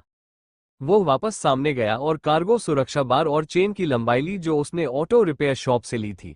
बार को दालान में लगाया जा सकता था और चेन को उसके चारों ओर और दरवाजे पर लगे हैंडल के माध्यम से लूप किया जा सकता था। चेन के दोनों छोर पर लगे हुक उसे अपनी जगह पर रखते थे और हैंडल काफी मजबूत लग रहा था, जो मोटे धातु के फायर डोर के माध्यम से बोल्ट किया गया था। काल को ये तो नहीं पता था कि गॉब्लिन कितना शक्तिशाली होता है, लेकिन इसकी कोई संभावना नहीं थी कि वो उस दरवाजे को खोल पाएगा, भले ही उसकी मदद के लिए कोई साथ में हो। बार को हॉलवे की दीवारों पर सही स्थान पर लगाने के लिए उन्हें कुछ प्रयास करने पड़े, लेकिन एक बार जब उन्होंने चेन को कस दिया तो दरवाजा पूरी तरह सुरक्षित हो गया और उन्हें अब पीछे से किसी चीज के घुसने के बारे में ज्यादा चिंता करने की जरूरत नहीं रही। वे कोहरे में है, मैं अब गोबलिन्स को खत्म करना शुरू करूंगा, हॉक ने बताया। वे शहर में है, हॉक अब काम करना शुरू कर रहा है, लेकिन शहर के इस तरफ पहुंचने में उन्हें अभी थोड़ा समय लगेगा। वे शायद जाते समय घरों को लूटने की कोशिश करेंगे, इसलिए उन्हें हम तक पहुंचने में काफी समय लग सकता है, काल ने फुसफुसाते हुए कहा। वे सब नहीं रुक रहे हैं, उनमें से एक झुंड कोहरे के माध्यम से शहर में आगे भाग रहा है। वे जल्द ही आपके पास आ सकते हैं। क्या मैं जासूसी करूं या शिकार करूं? हॉक ने पूछा। वे कोई व्यवस्थित खोज नहीं कर रहे हैं, वे पूरे शहर में फैल रहे हैं और हमारी ओर आ रहे हैं। तैयार हो जाए। जब कोई चीज हमारे करीब आए तो हमें चेतावनी देने की कोशिश करें, लेकिन जितना हो सके उतना शिकार करें। काल ने लॉबी में खुशबू वाले बैग की जगह की जांच की, ये सुनिश्चित करते हुए कि वे कमरे को भरने जा रहे हैं ताकि गॉब्लिन को रोका जा सके। फिर लंचरूम के पास पीछे की तरफ एक और बैग रख दिया, ताकि अगर उन्हें पीछे हटना पड़े तो वे बच सके। गॉब्लिन के लिए उनकी गंध को पहचानना मुश्किल बनाने से उन पर घात लगाना आसान हो जाएगा, और जनजाति को कुछ गड़बड़ होने का एहसास होने से पहले वे जितने ज्यादा लोगों को मार सकते हैं उतना ही बेहतर होगा। वे सीधे तुम्हारे पास आ रहे हैं, शायद वे तुम्हें सूंघ सके। हॉक ने कुछ मिनट बाद पूछा जब उसने देखा कि गोबलिन सीधे शहर के बीचों बीच जा रहे थे, सरकारी इमारत के बगल में जहां काल और डाना छिपे हुए थे। धन्यवाद, हम इस पर काम कर रहे हैं। डाना, उस डेस्क पर चढ़ जाओ और अपने ऊपर की खिड़की खोलो। तुम वहां से जादुई मिसाइलें दाग सकती हो, है ना? इससे तुम्हें शहर के चौराहे पर आने वाले गोबलिन्स पर बेहतर नजरिया मिलेगा। मैं बाहर निकलकर अपने पीछे का दरवाजा बंद करने जा रहा हूं, ताकि मैं उन पर ठीक से हमला कर सकूं, काल ने फुसफुसाते हुए कहा। दाना को ये योजना मंजूर नहीं थी, लेकिन अगर वे गोबलिन से लड़ने जा रहे थे तो बेहतर था कि कोई उनका ध्यान उससे हटा दे। अगर काल इमारत के अंदर होता तो वह ऐसा नहीं कर सकता था, लेकिन अगर वह बाहर होता और हमला करते समय उसकी गंध गोबलिन को नहीं मिल पाती तो यह उनके लिए काफी कारगर हो सकता था और वे कम जोखिम के साथ उनमें से ज्यादातर को खत्म कर सकते थे। असली खतरा यह होगा कि वे कई बार जादू करने के कारण थक जाएंगे। वे अपनी शक्तियों को नियंत्रित कर रहे होंगे, इसलिए जब आप अपनी सीमा के करीब पहुंचेंगे तो घातीय मान लागत उतनी बाधा नहीं होगी, लेकिन फिर भी इस बात की सीमाएं थी कि वे कितना कर सकते हैं। यहां तक कि हॉक भी बिना रुके पूरी रात शिकार नहीं कर सकता था, यह उसके स्वभाव में बिल्कुल भी नहीं था। दाना को जिस चीज पर ध्यान देने की जरूरत थी वह थी जादुई तीरों को वास्तविक तीरों की तरह बनाना। आमतौर पर वे जादुई भाले चमकते थे, लेकिन वह नहीं चाहती थी कि वे आज रात चमके और उसकी स्थिति का पता चले। पहले गॉब्लिन एक जोड़ी के रूप में आए, सड़कों पर कुछ ऐसा खोजते हुए जो उन्हें कभी नहीं मिलेगा, क्योंकि काल के रैंड ने उन दोनों को एक ही समय में अलग कर दिया। उनके शरीर सड़क के किनारे एक झाड़ी में गिर गए, उस इमारत के बगल में जिसके बारे में उन्हें लगा कि वे अपनी उपस्थिति छिपा लेंगे, और काल वापस इंतजार करने लगा। गोबलिन के खून की गंध निश्चित रूप से दूसरों को उसके पास खींच लाएगी, जो कि काल को इस समय चाहिए था। वे सभी शहर भर में फैले हुए थे, इसलिए वे एक समूह में नहीं आएंगे, लेकिन अगर वे एक समय में कुछ आते हैं तो वे उसके और दाना के लिए कोई मुकाबला नहीं करेंगे। अपनी शारीरिक बनावट को देखते हुए, भले ही वो उनसे लड़ने के लिए ही क्यों ना आए, काल को पूरा यकीन था कि वो कौशल का उपयोग किए बिना एक या दो गोबलिनों से लड़ सकता है, लेकिन इसमें एक गंभीर जोखिम था कि वह घायल हो जाएगा, और उनमें से किसी को भी उपचार कौशल का पता नहीं था। काल ने एक शाखा की सरसराहट सुनी जब इस कोहरे में हवा नहीं थी, और मुड़ा तो पाया कि 3 और गोबलिन उस पर छिपकर हमला करने की कोशिश कर रहे थे। एक हल्की रोशनी की किरण ने एक को पीठ पर मारा, जिससे उसकी छाती में छेद हो गया, इससे पहले कि काल ने रैंड से बाकी 2 को चीर दिया। 1/4 शक्ति पर भी, जिससे उसके शरीर या ऊर्जा पर कोई दबाव नहीं पड़ा। प्रकाश की 4 धारियां आसानी से गोबलिन को चीर कर रख देती थीं। वे अपने आकार के हिसाब से भले ही मजबूत थे, लेकिन वे नर्म थे, और उनकी खाल उसके हमलों का मुकाबला नहीं कर सकती थी। ऊपर आसमान में हॉक को भी यही बात समझ में आई। उसने पूरे शहर में अपने लक्ष्यों को खत्म करने के लिए केवल न्यूनतम शक्ति का इस्तेमाल किया और बाद के लिए जितना संभव हो सके उतना बचा लिया। काल हमेशा उसे अच्छा काम करने के लिए इनाम देता था, और अगर वो सभी गॉब्लिन के खत्म होने तक लड़ाई जारी रखने में कामयाब रहा तो यह एक बेहतरीन इनाम होना चाहिए था। काल के विपरीत, जो बस वहीं लड़ता था, हॉक ने शहर के नीचे की ओर से अपनी लड़ाई शुरू की थी। इस तरह गॉब्लिन के खून की गंध गांव में फैलने के बजाय पहले से ही साफ किए गए क्षेत्रों में वापस चली जाएगी, जैसा कि काल की हत्याएं कर रही थी। ऐसा नहीं है कि गोबलिन्स को इतनी चिंता थी। उनमें से ज्यादातर अभी भी घरों से सामान के बड़े बैग लोड करने पर ध्यान केंद्रित कर रहे थे, और हॉक को बस उन्हें मारने के लिए तब तक इंतजार करना था जब तक वे वापस बाहर नहीं आ जाते। लेकिन जैसे जैसे वे घरों से गुजरते गए और अपने साथी आदिवासियों की आवाज नहीं सुनी, वे चिंतित होते गए, और इस वजह से उनमें से ज्यादातर खून की गंध की ओर बढ़ने लगे। आपके पास और भी लोग आ रहे हैं, वे आपकी लड़ाई की गंध सूंघ सकते हैं, हॉक ने चेतावनी दी, क्योंकि उसने एक ही समय में एक गॉब्लिन और एक अर्थ माउस दोनों को बाहर निकाल दिया। काल ने शायद उसे अपने शिकार खाने से मना नहीं किया था, कम से कम हॉक को यह याद नहीं था कि उसने ऐसा किया था। इसलिए उसने और अधिक गॉब्लिन की तलाश करने से पहले खुशी खुशी चूहे को खा लिया। यह एक अच्छी रात थी, काम तो था ही, लेकिन चूहे भी थे और बाद में इनाम का वादा भी था। शायद वह काल को उस खून के रस की एक पूरी शीशी देने के लिए भी मना सके, जो उसकी ताकत के लिए बहुत अच्छा था। डाना ने काल का ध्यान आकर्षित करने के लिए खिड़की पर थपथपाया और कोहरे के बीच से इशारा किया कि 4 गॉब्लिन का एक समूह उन पर छिपकर हमला करने की कोशिश कर रहा था। यह एक भयानक प्रयास था, क्योंकि उनकी दृष्टि अच्छी नहीं थी और कोहरे के कारण काल उनसे कहीं ज्यादा दूर तक देख सकता था। वे खून की गंध से गुजर रहे थे, लेकिन उस पर या उस इमारत में जहां दाना छिपा हुआ था, कोई खून नहीं था। इसलिए वे चौक के गलत तरफ खुले में थे जब दाना के जादू ने उनमें से 2 को मार डाला, इससे पहले कि वे ये समझे कि वे खतरे में थे।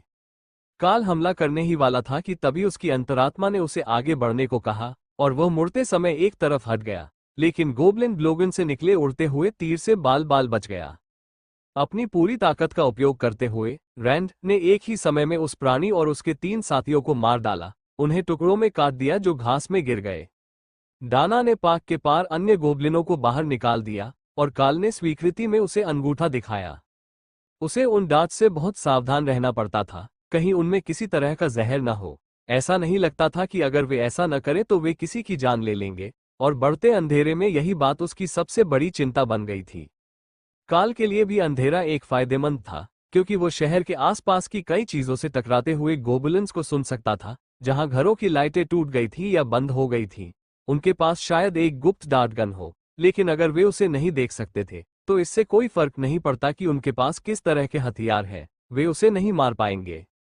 ये बात ध्यान में रखते हुए काल एक कोने की छाया में चला गया और शोर तथा खून की गंध से और अधिक गॉब्लिनों के आकर्षित होने की प्रतीक्षा करने लगा। वो दूरी पर हॉक को शिकार करते हुए सुन सकता था। ऊपर से हमला किए जाने पर गॉब्लिन की छोटी छोटी चीखें पूरी बात कहने से पहले ही बंद हो जाती थी, लेकिन हॉक के वर्णन में कहा गया था कि वो अभी भी आसमान में था, कोहरे में नीचे हमला करते समय अंधेरे का फायदा उठा रहा था। आज रात गॉब्लिन जनजाति के पास कोई मौका नहीं था, और उन्हें मारना उसके लिए इतना आसान था कि हॉक मुश्किल से कोशिश कर रहा था, बस खुद को थकाए बिना कीटों को खत्म करने के लिए बहुत कम शक्ति वाले हमलों का इस्तेमाल कर रहा था। पक्षी प्रकार के राक्षस ही कारण थे कि गॉब्लिन गुफाओं में रहते थे, और उनके पास उस क्रोधित पक्षी से निपटने का कोई वास्तविक तरीका नहीं था जिसके क्षेत्र पर उन्होंने आक्रमण किया था। वे केवल उसके झपट्टा मारने का इंतजार कर सकते थे या भागकर छिप सकते थे जब तक कि वो शांत न हो जाए। डाना की जादुई मिसाइलों की एक और जोड़ी ने केंद्रीय चौक के किनारे पर 2 और गोबलिनों को मार गिराया, जबकि काल ने एक और गोबलिन को सीढ़ियों के एक सेट से कोने में भागते देखा। उसने अपने साथियों को गिरते हुए देखा था, लेकिन हमलावर को नहीं देख पाया था, इसलिए वो छिपकर अपने मौके का इंतजार कर रहा था। वो दूसरों को चेतावनी देने का जोखिम नहीं उठा सकता था, इसलिए काल सीढ़ियों पर चढ़ गया और फिर रेलिंग का उपयोग करके खुद को हवा में उछाल दिया ताकि वो छिपे हुए गॉब्लिन को देख सके।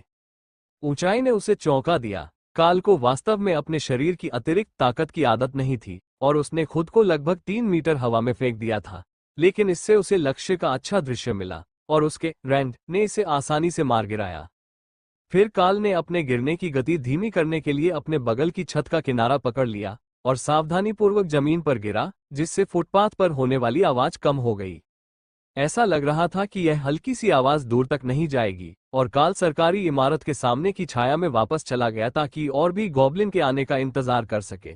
उनकी नजर भले ही भयानक हो, लेकिन उनकी सुनने और सूंघने की शक्ति इतनी भी भयानक नहीं थी, इसलिए उन्हें अब तक पता चल गया होगा कि कुछ तो होने वाला है। काल को केवल गोबलिन के खून की बदबू आ रही थी और उसके पास कुछ भी नहीं था। तभी जब वे उसकी दिशा में भाग रहे थे, तो कंक्रीट पर नंगे पैरों की आवाज ने काल का ध्यान खींचा। एक बड़ा समूह उनके पीछे आ रहा था, और जैसे ही वे चौक पर पहुंचे, उन्होंने चिल्लाना शुरू कर दिया, अपराधी की तलाश में अतिरिक्त बल की मांग की। काल सड़क पर निकल गया और एक ब्लॉक दूर से दो सबसे नजदीकी गोबलिन को मार गिराया, जहां वे कोहरे के कारण मुश्किल से दिखाई दे रहे थे, यहां तक कि उसकी आंखों को भी नहीं। दाना ने अभी तक जादुई मिसाइलें दागना शुरू नहीं किया था, इसलिए वो शायद उन्हें नहीं देख पाए, लेकिन गोबलिन समझ गए कि उन पर किस दिशा से हमला हो रहा है और वे काल की ओर भागने लगे, जंग लगे ब्लेड और डंडे लहराते हुए चिल्लाने लगे।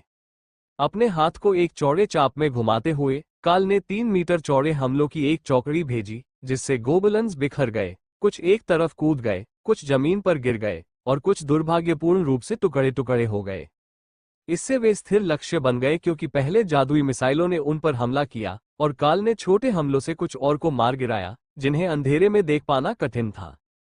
कोहरे में और अधिक नंगे पैर लोग उनकी ओर दौड़ रहे थे, और जब हॉक अपने लक्ष्य का पीछा करते हुए काल की ओर वापस आ रहा था, तो ऊपर से एक तीखी चीख की आवाज आ रही थी।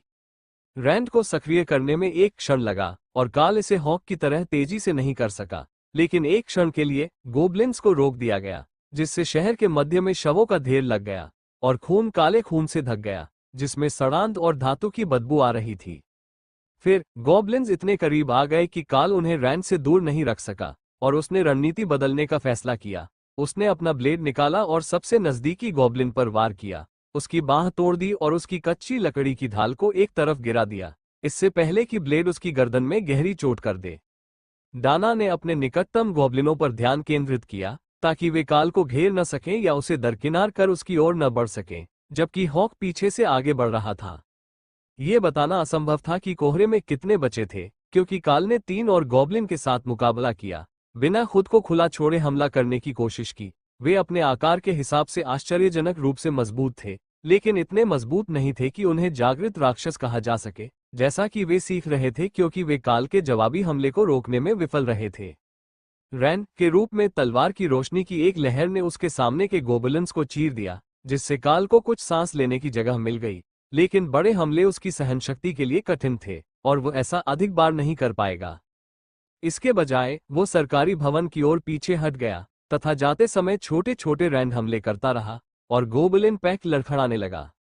मैं ऐसा नहीं कर सकता। जैसे ही काल इमारत के दरवाजे पर पहुंचा, डाना ने ऊपर की खिड़की से उसे चेतावनी दी। ठीक है, तुम्हें इसकी जरूरत नहीं है, खिड़की बंद करो और आराम करो, मैं दरवाजे की रक्षा करूंगा जबकि हॉक बाहर काम करेगा। मुझे लगता है कि उसमें अभी और दम है, काल ने सांस रोककर कहा। एक बड़े गॉब्लिन पैक से लड़ने की थकान से वो घबरा गया था। मैं उन पर नरमी बरत रहा हूँ, छोटे मोटे हमले ही काफी है, और वे जवाबी हमला करने में भी असमर्थ है। हॉक ने खुशी जताई। बस इसे जारी रखो और बाकी को हटा दो, उन्हें इस इमारत में घुसने का रास्ता मत दो।